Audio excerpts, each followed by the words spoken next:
তো দেখো, সবার প্রথমে আমরা ডব্লিউবিজেই পোর্টাল থেকে শুরু করব বিষয়টা। এই যে কাউন্সিলিংটা এখন হবে, এই যে শিডিউল দিয়েছে, এটা কিন্তু শুধুমাত্র ইঞ্জিনিয়ারিং এর জন্য। এখানে দেখবে পরিষ্কার ভাবে লেখা রয়েছে ইঞ্জিনিয়ারিং, টেকনোলজি, আর্কিটেকচার। তাই কেউ যদি ফার্মাসির জন্য কাউন্সিলিং করবে, সেটা কিন্তু এটা নয়। সেটার জন্য আলাদা নোটিফিকেশন আসবে, সেটা আলাদা সিস্টেমে হবে। এখন যে কাউন্সিলিংটা হচ্ছে, এটা ডব্লিউবিজেই এবং জেই মেন দুটোরই র্যাঙ্ক যদি থাকে, সেটার মাধ্যমে শুধু ইঞ্জিনিয়ারিং, আর্কিটেকচার, টেকনোলজি, মানে শুধু ইঞ্জিনিয়ারিং সেক্টরে যাওয়ার জন্য। ফার্মাসির জন্য আলাদা কাউন্সিলিং হবে।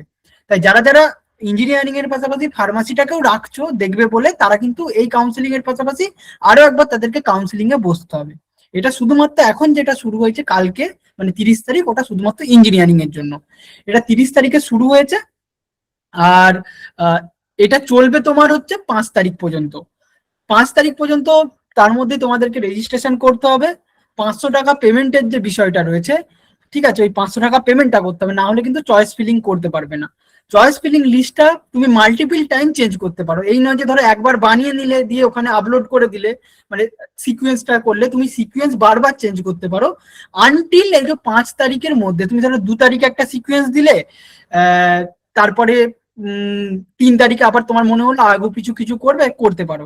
5 তারিখের মধ্যে তোমাকে কিন্তু ফাইনাল লক করে দিতে হবে। যারা তোমরা কলেজের অ্যাডমিশনও নিয়েছো ডব্লিউবি ক্যাপ পোর্টালে, আশা করছি অনেকেই ফর্ম ফিল আপ করেছো, সেখানেও যেমন সিস্টেম এখানেও একই সিস্টেম। ওখানেও যেমন অটো লকের বিষয়টা ছিল, এখানেও অটো লক রয়েছে। যদি কেউ ফরগট হয়ে যায়, মানে ধরো চয়েসটা ফিল করলে আর ভুলে গেলে লক করতে, তাহলে অটো লক হয়ে যাবে, এই নয় যে কোনো প্রবলেম হবে।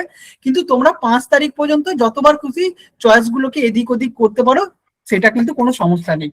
তাই আমরা যখন এই সেশনের পরে প্রত্যেককে পার্সোনাল তাদের রিকোয়ারমেন্ট অনুসারে চয়েস ফিলিং লিস্ট বানিয়ে দেব, তোমরা সেটা প্রত্যেকে পোর্টালে ফিল আপ করার পরে আমাদেরকে একবার পারলে প্রিন্ট করে দেখে নিও, বা স্ক্রিনশট করেও দেখিয়ে নিও যে দাদা ঠিকঠাক করলাম নাকি। যদি ভুল হয় তাহলে ওখানে আবার আমরা বলে দেবো চেঞ্জ করতে, সেটা চেঞ্জ করে নেবে। এটা ক্লিয়ার থাকো যাতে ঠিকঠাক ভাবে চয়েস ফিলিংটা হয়। চয়েস ফিলিং হয়ে যাওয়ার পরে ফার্স্ট রাউন্ড যে সিট অ্যালটমেন্ট, এটা তোমাদের 7 তারিখে হবে, এবং এরপরে 7 থেকে 11 তারিখের মধ্যে যদি তোমার ডিজায়ার্ড কলেজ তুমি পেয়ে যাও, তাহলে তোমাকে সিট অ্যাকসেপ্টেন্স ফি পেমেন্ট করতে হবে, এবং সেই কলেজে গিয়ে ফিজিক্যাল রিপোর্টিং, বা যেটা provisional admission, not final admission, provisional অ্যাডমিশনটা নিতে হবে। এইটার পরে তোমার যদি মনে হয় আমি আবার সেকেন্ড রাউন্ডে পার্টিসিপেট করতে চাইছি, তাহলে তোমাকে কিন্তু আপগ্রেড করতে হবে। সেই প্রসেসগুলো ফার্স্ট রাউন্ড হয়ে যাওয়ার, মানে ফার্স্ট রাউন্ডের 5 তারিখের পর যখন রেজাল্টটা বেরোবে 7 থেকে 11, যে 7 তারিখে যখন অ্যালটমেন্টটা বেরোচ্ছে, তখনই তোমাকে ডিসিশন নিতে হবে যে তুমি ওই কলেজটাতে যেতে ইচ্ছুক বা ইচ্ছুক না। যদি ইচ্ছুক হও, তুমি যদি ডেজায়ার্ড কলেজ, পছন্দের কলেজ বা পছন্দের ব্রাঞ্চ পেয়ে যাও, তাহলে তুমি তখনই ওটাকে পেমেন্ট করে দিয়ে তুমি ওই কলেজে ফিজিক্যাল ভেরিফিকেশনে চলে যাবে। যদি আরো ওর থেকে বেটার কলেজ পাওয়ার ইচ্ছা থাকে, তাহলে ওখানে তোমার আপগ্রেড করার অপশন থাকবে। সিট অ্যাকসেপ্টেন্স ফিটা তোমাকে কলেজ পেলেই পেমেন্ট করতে হবে, তোমার ভর্তি ইচ্ছা থাকুক না থাকুক, তোমাকে সিট অ্যাকসেপ্টেন্স ফি পেমেন্ট করতেই হবে, ওটা ম্যান্ডেটরি। না হলে কিন্তু এই পার্টি যে সিটটা তুমি পাবে, ওটাতে কিন্তু তোমার হাত ছাড়া হয়ে যাবে। তো প্রথমে তোমাদের ওই 30 থেকে 5 তারিখ পর্যন্ত form fill up, registration, choice filling. 7 তারিখে তোমাদের হবে অ্যালটমেন্ট বেরোবে, কার কোন কলেজে নাম এলো। প্রত্যেকের একটা কলেজেই নাম আসবে, যে কোনো একটা অ্যালটমেন্ট হবে তাদের এর অনুযায়ী। হতে পারে তোমার র্যাঙ্ক অনেক ভালো আছে, মাল্টিপল কলেজে কিন্তু তোমার নাম হবে না, বা অ্যাডমিশনের সুযোগ থাকবে না, যে তুমি জলপাইগুড়িতেও পাবে আবার যাদবপুরও পাবে, এরকমটা না। একটা কলেজে, একটা কলেজ বা একটা ইউনিভার্সিটির স্পেসিফিকলি একটা ব্রাঞ্চেই তোমার অ্যালট হবে। ঠিক আছে, এটাই তো, ওইটা তোমার কাছে অপশন থাকবে। যদি ওর ওপরের দিকে ব্রাঞ্চের ইচ্ছা থাকে, তাহলে আপগ্রেড করার অপশন থাকবে। আদারওয়াইজ তোমার যদি মনে হয় যে আমি ওইটাতেই স্যাটিসফাইড, তাহলে তুমি ওইটাতেই ফাইনাল অ্যাডমিশন পর্যন্ত নিয়ে নিতে পারো। ঠিক আছে। এরপরে যদি কেউ আপগ্রেডেশন দাও, ইফ আপগ্রেডেশন, তাহলে কিন্তু তোমাকে এই মানে, বা ফার্স্ট চয়েসই তোমার ওটা না হয়ে পেয়ে যাও, তাহলে কিন্তু তোমার তখনই ফিজিক্যাল ভেরিফিকেশন যেতে হবে না। ঠিক আছে, চলো। এইটা হচ্ছে, এই জিনিসটার মানেটা অনেকেরই বুঝতে অসুবিধা হবে। এইটাই আমি বললাম যে সিটটা পাওয়ার পর সেটা পেমেন্ট করতে হবে, এবং কলেজে ভেরিফিকেশন করাতে যেতে হবে।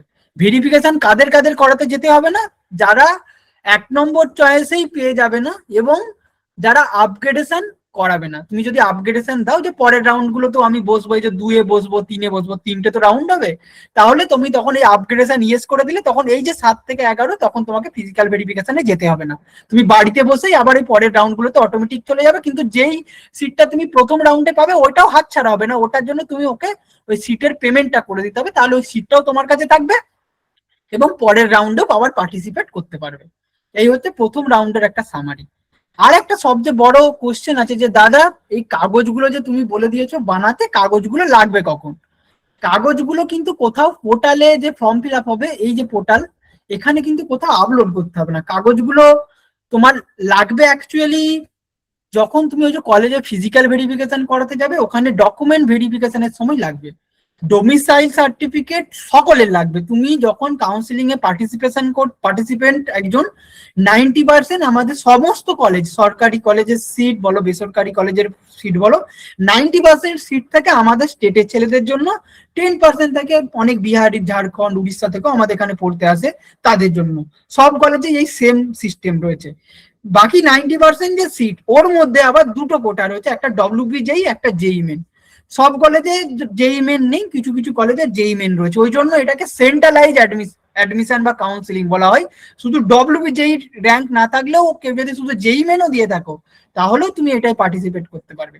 ওই জন্য অনেক বাইরের স্টেটের ছাত্রছাত্রীরাও কিন্তু ডব্লিউবিজেই না দিয়েও এর মাধ্যমে অনেক প্রাইভেট কলেজে বা গভর্নমেন্ট কলেজে পড়ে। তবে যাদবপুরে কিন্তু জেই মেনের কোটা নেই, ওখানে শুধু ডব্লিউবিজেই কোটা রয়েছে। এই যে হচ্ছে জাস্ট বেসিক ব্যাপার, এই ডকুমেন্টটা আমি তোমাদেরকে শেয়ার করেও ছিলাম। এরপরে দাদা রেজিস্ট্রেশন কিভাবে করব, রেজিস্ট্রেশন কি দাদা তোমরা করে দেবে নাকি কি করব, এই বিষয়টা নিয়ে অনেকের প্রশ্ন, সেটা নিয়ে প্রথমে ক্লিয়ার করি। এখানে মাল্টিপল টাইম ওটিপি এবং ভেরিফিকেশনের বিষয় রয়েছে, তাই ইনিশিয়াল রেজিস্ট্রেশন প্রসেসটা তোমাকেই নিজেকেই করতে হবে। কারোর যদি ল্যাপটপ থাকে ল্যাপটপে করতে পারো, আদারওয়াইজ তোমরা মোবাইলে করতে পারো। এমন কোনো বিষয় নয় যে মোবাইল আছো বলে করতে পারবে না, জাস্ট ইজি সিম্পল প্রসেস। আমি লিঙ্ক পাঠিয়ে দিয়েছিলাম এই আমাদের মিটিং এর পর, সেশনের পর আমরা আরো একবার লিঙ্ক পাঠিয়ে দেবো। অথবা তোমরা ডব্লিউবিজেই যে ওয়েবসাইট রয়েছে, এই ডব্লিউবিজেই যে ওয়েবসাইট, এখানে এসে নিচের দিকে ক্যান্ডিডেট অ্যাক্টিভিটি ড্যাশবোর্ড, এই online registration and choice filling, এখানটাতে ক্লিক করলেও তোমরা কিন্তু এই যে পেজটা রয়েছে এই পেজটাতে চলে আসবে। এখানে এসে তোমাদেরকে রেজিস্ট্রেশন করতে হবে। এখন তোমাদের আগের যে রেজিস্ট্রেশন আইডি ছিল, রোল নাম্বার ছিল, সেই সব কিছু এখানে কোনো কাজে লাগবে না। সবাইকে নিচের দিকে এসে নিউ ক্যান্ডিডেট রেজিস্ট্রেশন করতে হবে। নিউ ক্যান্ডিডেট রেজিস্ট্রেশন হওয়ার পরে সেকেন্ড টাইম তুমি মাল্টিপল টাইম লগ ইন করে যখন চয়েস গুলো চেক করবে, চয়েস ফিলিং করবে, তখন ওই লগ ইন করে চেক করবে। এখানে সেই নিউ ক্যান্ডিডেট রেজিস্ট্রেশনে ক্লিক করবে, তারপরে তোমার রেজিস্ট্রেশনের পেজটা ওপেন হবে। এই পেজটা ডাইরেক্ট লিঙ্ক নেই, তোমার শুধুমাত্র এই পেজটা, তোমাকে যেটা মেন দেবো তুমি ওই পেজে আসবে, ওই নিচের দিকে এসে লিঙ্কে ক্লিক করলে তবে এই পেজে আসবে। এই পেজটাকে যদি ডাইরেক্ট লিঙ্কটা খুলি, এটা খুলবে না, এটা প্রত্যেকের ডিভাইসে আলাদা আলাদা আইপি অ্যাড্রেস অনুসারে লিঙ্কটা মানে কাস্টমাইজ হয়। তাই এই লিঙ্কটাকে আমি ধরো কপি করে পাঠিয়ে দিলাম, কারোর কাছে খুলবে না। তো এখানে সবার নিচে এসে এই আই অ্যাগ্রি করবে এবং প্রসিড ফর অ্যাপ্লিকেশন করবে। আগের যে টার্মস এন্ড কন্ডিশন ওগুলো তো দেখো মেনে নিতে হবে, যেমন নিয়ম। এখানে দেখো কি কি জিনিসগুলো ঠিকঠাক রাখবে, তোমার নাম, বাবার নাম, date of birth, gender, identity number, mobile number, email address. ভালো করে বলছি শুনে নেবে এই জায়গাটা। মোবাইল নাম্বার আর ইমেল অ্যাড্রেস এমন একটা দেবে যেটা কিন্তু অ্যাক্টিভেট থাকে। অনেকেরই বাড়িতে দুটো তিনটে ফোন নাম্বার থাকে, ইমেল আইডিও তোমার একটা রয়েছে, বাবার একটা রয়েছে, মায়ের একটা রয়েছে, বা নিজেরই দু তিনটে রয়েছে। এই ইমেল আইডি দেবে, সেই কিন্তু কলেজে অ্যাডমিশন হবে। পরবর্তীকালে কলেজের কোনো সুযোগ সুবিধা সবকিছু কিন্তু ওই ইমেল আইডিতে পাবে। তাই এমন একটা ইমেল আইডি দেবে যে ইমেল আইডিটা কিন্তু তোমার এরপর থেকে সারা জীবনের কেরিয়ারে ওই ইমেল আইডি হয়ে যাবে, তুমি চাইলেও আর কিন্তু চেঞ্জ করতে পারবে না। তাই কারোর যদি সঠিক ইমেল আইডি না খোলা থাকে, যেমন ধরো তো আমার নাম গোবিন্দ গড়াই, এবার আমি যদি একটা ইমেল আইডি খুলছি, আমার মোবাইল নাম্বার যে একটা যাই হোক abcd@gmail.com, ওটা কিন্তু প্রফেশনাল ইমেল আইডি হলো না, সারা জীবন ওই ইমেল আইডিটা কিন্তু বয়ে বেড়াতে হবে। নিজের নামে যদি ইমেল আইডি থাকে, নিজের নামে ইমেল আইডি মানে তোমার নাম থাকবে, এবার ওখানে কোনো, এবার সবার তো আর নামের পরে gmail.com পাওয়া যায় না, তো সেক্ষেত্রে কোন একটা ইউনিক তোমার ডেট অফ বার্থ ইয়ার হতে পারে, কোনো স্পেশাল ডিজিট হতে পারে। যেমন ধরো আমার edutips@gmail.com পাওয়া গেল না, তো সেক্ষেত্রে আমি কি করলাম, যদি আমার ইমেল আইডি না থাকে তাহলে আমি edutips 2025 ক্রিয়েট করলাম, বা edutips2026@gmail.com, এরকম একটা ইমেল আইডি ক্রিয়েট করলাম, যেটা লোকজনকে বলতেও সুবিধা হবে এবং ফার্দার ওটাই আমার প্রফেশনাল ইমেল আইডি হিসাবে থাকবে। কলেজের 4 বছর বলো, জবের অ্যাপ্লিকেশন বলো, এবং এই count during process multiple time তোমাকে কিন্তু ইমেলেই জানানো হবে তোমার কোন কলেজে সিট এলো। সিট পাওয়ার পর কলেজ থেকে তোমাকে ইমেল করে জানাবে কি কি ডকুমেন্ট নিয়ে যেতে হবে। পরবর্তীকালে এই ইমেলটাই তোমার অ্যান্টি র্যাগিং এ দেবে, একাধিক জায়গায় কাজে লাগবে। তাই মোবাইল নাম্বার আর ইমেল আইডিটা খুব ভালোভাবে দেখবে। মোবাইল নাম্বারও জানো, সবার ক্ষেত্রে যদি মাল্টিপল মোবাইল নাম্বার থাকে, এই নয় যে তোমার যে মোবাইল নাম্বারটা এরপর থেকে হবে, কলেজে তো সবারই একটা পার্সোনাল মোবাইল থাকবে এতদিন বাড়ির থাকলেও, তো সেই মোবাইল নাম্বারটা দেওয়ার চেষ্টা করবে। ইমেল আইডিও সেটা দেওয়ার চেষ্টা করবে যেটা তোমার হবে, বাবার বা মায়ের কারোর ইমেল আইডি কিন্তু দেবে না। যদি না থাকে, প্রত্যেকের 18 বছর হয়ে গেছে, ইমেল আইডি ক্রিয়েট করে নেবে। ইমেল আইডি ক্রিয়েট করা খুব ইজি, দিয়ে সেইটা দিয়ে নতুন করে কাউন্সিলিং করবে। তুমি যদি আগে ফর্ম ফিল আপের সময়, যেটা আমাদের যখন ডব্লিউবিজেই ফর্ম ফিল আপ হয়েছে, পরীক্ষা হয়েছে, তখন তার একটা অন্য দিয়েছিলে, এখন একটা অন্য দিতে চাইছো, এটার সাথে কোনো সম্পর্ক নেই, সবকিছু ফ্রেশ ভাবে দিয়ে করা যাবে। এই দুটো জিনিস আমি বলে দিলাম, বাকি সবকিছু দেখো তোমার প্রত্যেকের আলাদা আলাদা, কিন্তু এই দুটো জিনিস কিন্তু খুব গুরুত্বপূর্ণ। চেঞ্জ করা যাবে না, কোনোভাবেই চেঞ্জ করা যাবে না, যেটা দেবে ওটাই তোমার থাকবে, নেক্সট 4 বছর থাকবে। ঠিক আছে, দিয়ে এই ফাইনালি এখানে এগ্রি করলে তোমার আরেকবার কনফার্মেশন চাইবে, দিয়ে তারপর এখানে ফর্ম ফিল আপের তোমার কাছে পেজ খুলে যাবে। এর আগের প্রসেসটা সকলের সেম, এই পেজটাও সকলের অলমোস্ট সেম হবে। সবার প্রথমে তোমাকে রেজিস্ট্রেশন টাইপ সিলেক্ট করতে হবে। দেখো এখানে যেই মেন রয়েছে, ডব্লিউবি জেই অ্যান্ড যেই মেন বোথ রয়েছে, আবার ডব্লিউবি জেই সিট রয়েছে। কেউ হয়তো যেই মেনে বসেছিলে কিন্তু খুব একটা ভালো র্যাঙ্ক হয়নি, সেক্ষেত্রে আমি তাদের সবাইকেই বলবো শুধু তোমরা ডব্লিউবিজেই সিটটাকে সিলেক্ট করবে। হয়তো হতে পারে তুমি যেই মেন দিয়েছিলে, তোমার কাছে একটা র্যাঙ্ক আছে, 5 লাখ 6 লাখ র্যাঙ্ক হয়েছে, ওই র্যাঙ্ক কিন্তু কোনো কাজে লাগবে না, ওর জন্য ফালতু ফালতু দুটো ডকুমেন্ট এক্সট্রা আপলোড করতে হবে, দরকার নেই। আমরা যেটা ফোকাস, আমরা ডব্লিউবিজেইটা যেহেতু করছি, ডব্লিউবিটা করবো। আর কারোর যদি যেই মেনে মোটামুটি একটা ভালো র্যাঙ্ক হয়ে থাকে, ধরো 1.5 লাখ হয়েছে, 2 লাখের মধ্যে অ্যাটলিস্ট আছে, তাহলে তারা দুটোই সিলেক্ট করতে পারো, বোর্ড ডব্লিউবি জেই আর জেই মেন। কে যেন ভুল করে প্রথম অপশনটা আবার সিলেক্ট করে দিও না, হয় দ্বিতীয়টা করবে যদি জেই মেন আর ডব্লিউবি জেই দুটোই থাকে, আদারওয়াইজ শুধু ডব্লিউবি জেই করবে, ঝুট ঝামেলায় যাওয়ার দরকার নেই, একটু খাটুনি কমে যাবে, দুটো ডকুমেন্ট কম আপলোড করতে হবে। ডব্লিউবি জেই রোল নাম্বার দেবে, ক্যান্ডিডেট নেম টাইপ করার আগে দুবার কনফার্মেশন করে দেবে। ক্যান্ডিডেট নেমে যদি ভুল টাইপ হয়ে যায়, ডকুমেন্ট ভেরিফিকেশনের সমস্যা হবে, কলেজের অ্যাডমিশন পর্যন্ত বাতিল হতে পারে। ক্যান্ডিডেট নেম খুব সাবধানের সাথে ফিল আপ করবে, মাদার্স নেম দেবে, ডেট অফ বার্থ দেবে, সিকিউরিটি দেবে, সাবমিট করবে। এই প্রসেসটা প্রত্যেককে ইন্ডিভিজুয়ালকে করতে হবে। এই প্রসেসটা আমরা করব না, এবং আমরা রেকমেন্ডও করবো না কোনো সাইবার ক্যাফেতে গিয়ে করতে, কারণ সেই সাইবার ক্যাফে ভুল করবে, এটা আমরা প্রত্যেকবারে দেখি। তোমরা নিজেদের জিনিসটা যদি নিজে করো, তোমার নামটা তুমি জীবনে প্রায় হয়তো 10,000 বার লিখেছো, তোমার নামটা তোমার ভুল করার চান্স কম। কিন্তু যারা সাইবার ক্যাফেতে করছে, মানে চোখের দেখা একটু ভুল হলো, এদিক ওদিক হয়ে গেল, ঠিকঠাক ভুল হয়ে যায় আর কি। প্রত্যেকের এই প্রসেসটা পর্যন্ত প্রত্যেকে নিজে করবে, এগুলো মোবাইল থেকে করা যাবে এমন কোনো ব্যাপার নয়, প্রত্যেকে নিজে করবে। তারপরে তোমার ইমেল আইডি আর মোবাইল নাম্বার ডিটেলস দিয়ে সেখানে কিন্তু ভেরিফিকেশন হবে, দুটোর ওটিপি ভেরিফিকেশন হবে। আর একটা জিনিস এখানে খুব গুরুত্বপূর্ণ, প্রত্যেকের কাদের কাদের ব্যাংক অ্যাকাউন্ট আছে একটু হাত তোলো তো নিজের নামে, আর কাদের কাদের ব্যাংক অ্যাকাউন্ট নেই। যাদের যাদের ব্যাংক অ্যাকাউন্ট নেই হাত তুলো, আশা করছি সবারই আছে। কার কার ব্যাংক অ্যাকাউন্ট নিজের নামে নেই? বাকিদের তাহলে আছে নাকি? উজ্জ্বল লিখেছে তোমার ব্যাংক অ্যাকাউন্ট নেই, উজ্জ্বল। তো উজ্জ্বল, তুমি একটা ব্যাংক অ্যাকাউন্ট অবশ্যই খোলার চেষ্টা করো, 1-2 দিনের মধ্যে আশা করছি হয়তো খোলা হবে না, কারণ দেখো একটা ব্যাংক অ্যাকাউন্ট খুলতে মিনিমাম 2 থেকে 3 দিন সময় তো অ্যাটলিস্ট লাগে। বাট চেষ্টা করো যদি নিজের নামে একটা ব্যাংক অ্যাকাউন্ট খোলা যায়। কলেজে গেলে তো ব্যাংক অ্যাকাউন্ট লাগবে, বাইরে থাকবে, পড়াশোনা করবে, টাকা পাঠানো, লেনদেন, ইউপিআই। হ্যাঁ, তো সেক্ষেত্রে প্রত্যেকের কোয়েরি যেগুলো তোমরা কমেন্টে করছো, ওগুলো আসছি সবার শেষে প্রত্যেকের কাছ থেকে জিজ্ঞাসা করবো, কমেন্টে লেখার দরকার নেই। কারোর যদি ব্যাংক অ্যাকাউন্ট না থাকে একটু খোলার চেষ্টা করো, তারপরে ফর্মটা ফিল আপ করবে। আদারওয়াইজ দেখো যদি শেষ মুহূর্তে না খোলা যাচ্ছে, 1-2 দিন পরে শেষমেশ করতেই হবে ফিল আপ। এই রেজিস্ট্রেশনে এখন লাগছে না, কিন্তু এর পরের স্টেজে ব্যাংক অ্যাকাউন্ট লাগবেই। ব্যাংক অ্যাকাউন্টের কি কাজটা তোমাদের একটু বুঝিয়ে দিই। এই যে পুরো কাউন্সিলিং প্রসেসে না মাল্টিপল টাইম তোমায় পেমেন্ট করতে হবে। দেখবে এই যে দেখবে আমি আবার এটা শেয়ার করছি, শেয়ার দিস ট্যাবটা করে দিই। এই যে সিট অ্যাকসেপ্টেন্স ফি, সিট অ্যাকসেপ্টেন্স ফিটা তুমি 5,000 টাকা পেমেন্ট করতে হবে। এবার এই 5,000 টাকাটা কিন্তু রিফান্ডেবল, যদি তুমি শেষমেশ কলেজে আর অ্যাডমিশন না নাও, ক্যান্সেল করে দাও, ওই 5,000 টাকাটা রিফান্ড হয়ে যাবে। এবার রিফান্ডটা করবে কোথা থেকে? তার জন্য ব্যাংক অ্যাকাউন্ট লাগবে। আর এই তুমি যদি ফাইনাল অ্যাডমিশন নিচ্ছ, এই পোর্টালে যে 5,000 টাকাটা পেমেন্ট করবে, ওই টাকাটা কিন্তু তোমাকে ফেরত দেওয়া হবে না, ওই টাকাটা তোমার কলেজকে দিয়ে দেবে। আর কলেজ সেকেন্ড ইয়ারের সময় বা পরের সেমিস্টারে ফি এর সাথে ওটা অ্যাডজাস্ট করে দেয়, ম্যাক্সিমাম কলেজ করে দেয়। কোনো কোনো কলেজ আবার টাকাটা হিসাবটাও দেয় না, এরকম অনেক ঘটনা অতীতেও ঘটেছে। বাট আমরা ধরে নিচ্ছি ওটা কলেজে ফি এর সাথে অ্যাডজাস্ট হয়ে যাবে। এই টাকাটা পেমেন্ট করতেই হয়, 5,000 টাকা, যেটা সিট অ্যাকসেপ্টেন্স ফি রয়েছে। আর রেজিস্ট্রেশনের যে 500 টাকা, ওটা নন রিফান্ডেবল, ওটা খরচ, ওটা না করলে তুমি চয়েস ফিলিং করতে পারবে না, ওটা প্রত্যেককে 500 টাকা পেমেন্ট করতে হবে। যদি পেমেন্ট করতে কোনো অসুবিধা হয়, সঙ্গে সঙ্গে দাদা রয়েছে, দাদা আমাকে মেসেজ করবে যে দাদা এই প্রবলেম হচ্ছে, এই হচ্ছে, না হচ্ছে। আমি on behalf of you payment করে দেওয়ার চেষ্টা করব, বাট আমি চাইবো যাতে তোমরা নিজেরা করো। যদি কোনো সমস্যা হয় আমার থেকে সহায়তা পাবে, কোনো সেক্ষেত্রে অসুবিধা নেই, দ্বিধা নেই।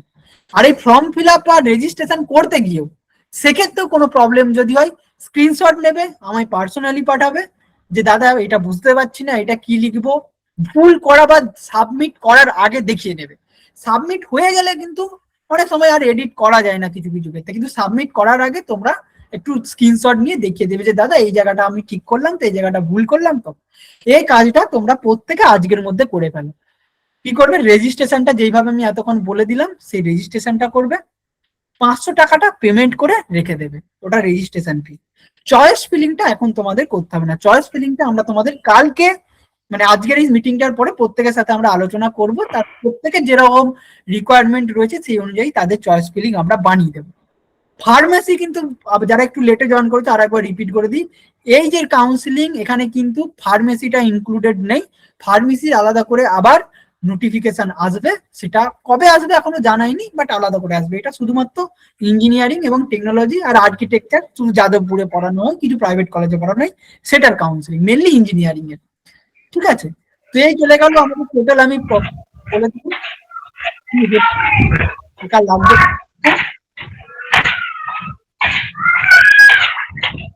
একটা মিনিট। হ্যাঁ, এরপরে তোমাদের যদি কোনো প্রশ্ন থাকে একজন একজন করে রেজ করবে। দেখো যেখানে কলটা কাটার রয়েছে ওর পাশে একটা হাত রয়েছে, তো একজন একজন করে হাত রেজ করবে, কোনো প্রশ্ন থাকলে সে বলবে। একজনের প্রশ্ন একাধিক জনের থাকতে পারে, তোমার যে ডাউটটা আছে ওটা আরো একজনের আছে, তো একজনকে উত্তর দিলে অন্যজন যদি সবাই শোনে তাহলে সবারই ওইটা হয়ে গেল, মানে ওই বিষয়টা জানা হয়ে গেল। তারপরেও যদি কোনো প্রশ্ন থাকে বা আরো একবার বলতে হয়, তোমরা সিম্পলি হাতটা রেজ করে রাখো, আমি একজন একজন করে ডেকে বলবো। এইভাবে আমাদের সেশনটা চলতে থাকবে, যাতে একজনের যে সমস্যাটা আছে, যেমন টিউশনে বা কোচিং এ হয়, একজনের ডাউট আছে, তাকে যে কি স্যার বোঝায় একা করে করে, তাকে তো বোঝাচ্ছেই, তার পাশাপাশি সবারই আরো একবার জিনিসটা ক্লিয়ার হয়ে গেল। তো আমরা সবার প্রথমে চলে যাব একজন একজন করে, কে কে রয়েছে একটু দেখে নিই। সবার প্রথমে উজ্জ্বল হাত তুলেছে। উজ্জ্বল বলো, আনমিউট করে বলো কি সমস্যা হয়েছে, ক্যামেরা অন করতে হবে না, জাস্ট আনমিউট করে বলো, মাইকটা অন করে। উজ্জ্বল, হ্যালো। উজ্জ্বল কিছু বলছে না। গোলাম সারুয়ার, গোলাম একটু আনমিউট করে বলো কি সমস্যা। হ্যালো হ্যালো হ্যাঁ স্যার, গোলাম হ্যালো। বলো বলো বলো। বলছি, বললাম যে স্যার ওই যেটা TWF সার্টিফিকেট রয়েছে। টিএফডব্লিউ সার্টিফিকেট। হ্যাঁ হ্যাঁ হ্যাঁ, ওটা লাগবেই, মাস্ট। না, ওটা কারো যাদের যাদের র্যাঙ্ক কার্ডে টিএফডব্লিউ লেখা রয়েছে, হ্যাঁ, ওটা আমার লেখা রয়েছে যে। তাহলে কিন্তু সার্টিফিকেট লাগবে। ওটা ওটা একটা ওটা ওটা ইনকাম সার্টিফিকেট। ওটা ওটা করবো কি করে স্যার? ওটার একটা ফরম্যাট রয়েছে, সেই ফরম্যাটটা তুমি বিডিও অফিস থেকে সাইন করিয়ে আনতে পারো, যেমন করে ডোমিসাইল বানাচ্ছ, অথবা তুমি অনলাইনে যদি ইনকাম সার্টিফিকেট বানিয়ে নিতে পারো সেটাও হবে। দুটোর ক্ষেত্রে আমি তোমাকে অনলাইনে কিভাবে বলতে হবে সেটাও বানিয়ে দেবো। আদারওয়াইজ তোমার কি ডোমিসাইল বানানো হয়ে গেছে? না স্যার, এখনো হয়নি। ডোমিসাইলটা বানাতে হবে, তো যখন ডোমিসাইল বানাতে যাবে তখনই হুম, তোমার ইনকাম সার্টিফিকেটটাও তুমি ওখানে সাইন করে নিও। ওটা জাস্ট একটা ইনকাম সার্টিফিকেট রয়েছে, সেই ফরম্যাটটা আমি তোমায় পাঠিয়ে দেবো। এই কলটা শেষের পর তুমি মেসেজ করে নাও যে দাদা আমায় পাঠিয়ে দাও, আমি দুটোর ফরম্যাট পাঠিয়ে দেবো। সেটা তোমাকে সংশ্লিষ্ট বিডিও অফিস থেকে বানিয়ে নিতে হবে। তার আগে পঞ্চায়েতের একটা রেকমেন্ডেশন লাগবে। তুমি যদি সরাসরি বিডিও অফিস যাও সাইন করাতে, তোমার সাইন হবে না, তোমার পঞ্চায়েতের প্রধানের একটা চিঠি লাগবে, রেকমেন্ডেশন, বা আমরা পঞ্চায়েতের সার্টিফিকেটও বলি। ওই ইনকাম কাম রেসিডেন্সিয়াল সার্টিফিকেট একটা পঞ্চায়েত থেকে তুলতে হবে, ওটা নিয়ে গিয়ে তোমাকে ব্লক অফিসে যেতে হবে। ব্লক অফিসে গেলে ওটা করে দেবে। কোনো সমস্যা হলে তুমি আমরা এরপরে হোয়াটসঅ্যাপে যখন কথা বলবো তখন আমায় জানিয়ে দিও, আচ্ছা? কল শেষে আপনি আমাকে হ্যাঁ হ্যাঁ যখন আমি ওই ডোমিসাইল সার্টিফিকেটটা করব তখন আমাকে হ্যাঁ। একটু হেল্প করবেন তাহলেই হবে। আচ্ছা ঠিক আছে, থ্যাংক ইউ। এরপরে হুম। বলো আর কার প্রবলেম রয়েছে, তুমি আনমিউট করে দাও গোলা। আর একজনকে বলো, উজ্জ্বল। বলো উজ্জ্বল, কি সমস্যা? Hello sir. হ্যাঁ বলো। স্যার বলছিলাম যে ডোমেনশিয়াল সার্টিফিকেট মানে ওটা কি হ্যাঁ, ভিডিও থেকে বানাতে হবে? না দেখো, ডোমিসিয়াল ক- সার্টিফিকেটের একাধিক ক্রাইটেরিয়া রয়েছে। সবার প্রথমে বলো তুমি পঞ্চায়েত না পৌরসভা, কোন থেকে বিলং করো? হ্যাঁ স্যার বলুন আরো। তুমি পঞ্চায়েত নাকি পৌরসভা, কোন এলাকায় থাকো? পঞ্চায়েত স্যার। তাহলে তুমি ন্যূনতম বিডিও থেকেই বানাতে পারো, তুমি এসডিও তেও করতে পারো, কোনো এসআই পুলিশ যারা অফিসার রয়েছেন তাদের থেকেও করতে পারো, কিন্তু মিনিমাম বিডিও হলেই হয়ে যাবে। বিডিও সবসময় অ্যাভেলেবেল থাকে, আচ্ছা কাছাকাছি বিডিও অফিস হয়, ওটা হবে। যদি বিডিও ইন কেস না সাইন করাতে পারো, ওটা হচ্ছে প্রোফর্মা A1। আমি প্রোফর্মা গুলো একবার ডকুমেন্টের তাহলে দেখিয়ে দিচ্ছি, একটা মিনিট। আচ্ছা, আমি ফোন নাম্বার চেঞ্জ করব রেজিস্ট্রেশনের সময়, ওটা কিভাবে চেঞ্জ করব? না, তুমি এখন কি রেজিস্ট্রেশন ইতিমধ্যে করে নিয়েছো? না স্যার করিনি, এখন হয়নি, আজ করব। এখন হয়নি? যখন না। করবে তখন যে মোবাইল নাম্বারটা দেবে ওটাই তোমার থাকবে, এই নয় যে আগে কি দিয়েছো সেটার সাথে কোনো সম্পর্ক নেই। আচ্ছা, হয়তো মানে পরীক্ষার সময়, রেজিস্ট্রেশনের ফর্ম সময় ফিল আপের যেটা দিব সময়। সেটাই। হ্যাঁ, ওটাই কিন্তু তোমার নেক্সট 4 বছর পর্যন্ত থাকবে, কারণ মাল্টিপল ওকে টাইম ওকে তোমার ইমেল যাবে এবং কলেজেও কিন্তু ওটাই চলে যাবে। ঠিক আছে? ওকে। হ্যাঁ হ্যাঁ, ঠিক আছে। ঠিক আছে। দেখো, এই ডকুমেন্টের বিষয়টা তোমাদেরকে একটু বলে দিই। এই যে এটা দেখতে পাচ্ছ প্রোফর্মা A1, এইটা আমি গ্রুপে পাঠিয়েছিলাম। যদি কেউ না পেয়ে থাকো আরো একবার আমায় মেসেজ করে চেয়ে নেবে, এটা ডব্লিউবিজির ওয়েবসাইটে রয়েছে। এর প্রোফর্মা A1টা হচ্ছে তোমরা যে কোনো গ্রুপ এ গ্যাজেটেড অফিসার, মিনিমাম আমি জাস্ট রাউন্ড ফিগারে মোর মানে জেনারেলি বললাম বিষয়টা, যে গ্রুপ এ গ্যাজেটেড অফিসার হলেই তাদেরকে দিয়ে সাইন করাতে পারো। হ্যাঁ, মিনিমাম আমরা রুরাল এরিয়ার ক্ষেত্রে বিডিও কে ধরে থাকি, এবং যে ডব্লিউবিজের যে এটা রয়েছে মানে ইনফরমেশন বুলেটিন রয়েছে, সেখানেও রুরাল এরিয়ার ক্ষেত্রে বিডিও কে বলে দেওয়া রয়েছে। ঠিক আছে? তো তোমরা এটা সকলকে বিডিও কে দিয়ে চেষ্টা করবে। যদি কেউ বিডিও কে দিয়ে হয়তো পাচ্ছ না শেষ মুহূর্তে, তাদের ক্ষেত্রে একটা ব্যাকআপ অপশন আছে, সেটা হচ্ছে প্রোফর্মারি A2, দ্বিতীয় পেজ। এইটা হচ্ছে তুমি তোমার যেই স্কুলে পড়াশোনা করেছো, উচ্চ মাধ্যমিকটা পাস করেছো, সেই স্কুলে যদি পার্মানেন্ট হেডমাস্টার মশাই থাকেন, তিনি এই সার্টিফিকেটটা ইস্যু করতে পারেন। তিনি হচ্ছে যে A2 তে করবেন। প্রত্যেকের A1 বা A2 তেই কাজ হয়ে যাবে। যাদের যাদের TFW রয়েছে তাদেরকে তো এমনি ব্লক অফিস যেতে হবে, তাদের প্রত্যেকে A1টা করে নিও। কেউ যদি শেষ মুহূর্তে পাচ্ছ না A1 কোনোভাবে করাতে, হয়তো বিডিও সাহেব অ্যাভেলেবেল নেই, বা হয়তো বলছে সময় লাগবে, সেক্ষেত্রে তাদের ক্ষেত্রে ব্যাকআপ হিসাবে A2। এটা তুমি স্কুলের হেডমাস্টার মশাই, যেই স্কুলে পড়াশোনা করেছো সেই স্কুল থেকে তিনি এই যে এগুলো সাইন করে দেবে, তোমার এখানে সই থাকবে, তার এখানে সিল থাকবে, তাহলেও কিন্তু কাজ চলে যাবে। এই দুটোই হচ্ছে মেনলি ডোমিসিয়াল সার্টিফিকেট। এছাড়াও অনলাইনেও ডোমিসিয়াল সার্টিফিকেট করা যায়, কিন্তু ওটার একটু 7 দিন মতো সময় লাগবে, যেটা এই মুহূর্তে অতটা সময় নেই। বাট তাও তোমরা অনেকে চাইলে করতে পারো, যদি চাও যে আমি করব, তোমরা চাইলে ওটাও করে রাখতে পারো। এই হচ্ছে ডোমিসিয়াল সার্টিফিকেটের ক্রাইটেরিয়া এবং রুলস, যে কে সাইন করবে। শহরের ক্ষেত্রে যাদের পৌরসভা এলাকায় তো আর ভিডিও কে পাবে না। ঠিক আছে? তো পৌরসভা এলাকার ক্ষেত্রে কিছু রেসপেক্টিভ অফিসারদেরকে বলে দেওয়া রয়েছে, সেই রেসপেক্টিভ অফিসাররা যদি সাইন করে তাহলেই হয়ে যাবে। আমি তোমাদেরকে সেগুলো একবার দেখিয়ে রাখো। এতক্ষণ আমি মনে হচ্ছে স্ক্রিনটা দেখা যাচ্ছে, কোনো অসুবিধা নেই। দেখো, competent authority to issue a domicile certificate, এই প্রোফর্মা A1, কেউ যদি A1 এ সাইন করো, দেখো ডিস্ট্রিক্ট ম্যাজিস্ট্রেট রয়েছে, এডিএম রয়েছে, এসডিও রয়েছে, অথবা বিডিও রয়েছে। ঠিক আছে? তো বিডিও এগুলো এদেরকে তো তুমি পাবেই না, মানে অনেকটা সময় লেগে যাবে, একদিন জমা থাকবে কি না থাকবে। ওই জন্য আশা করছি ভিডিও তো সবারই কাছে অ্যাভেলেবেল, তো প্রত্যেকে ভিডিওটা করার চেষ্টা করবে। আর যদি না হচ্ছে সেক্ষেত্রেও একটা ব্যাকআপ অপশন দিয়ে রেখেছে,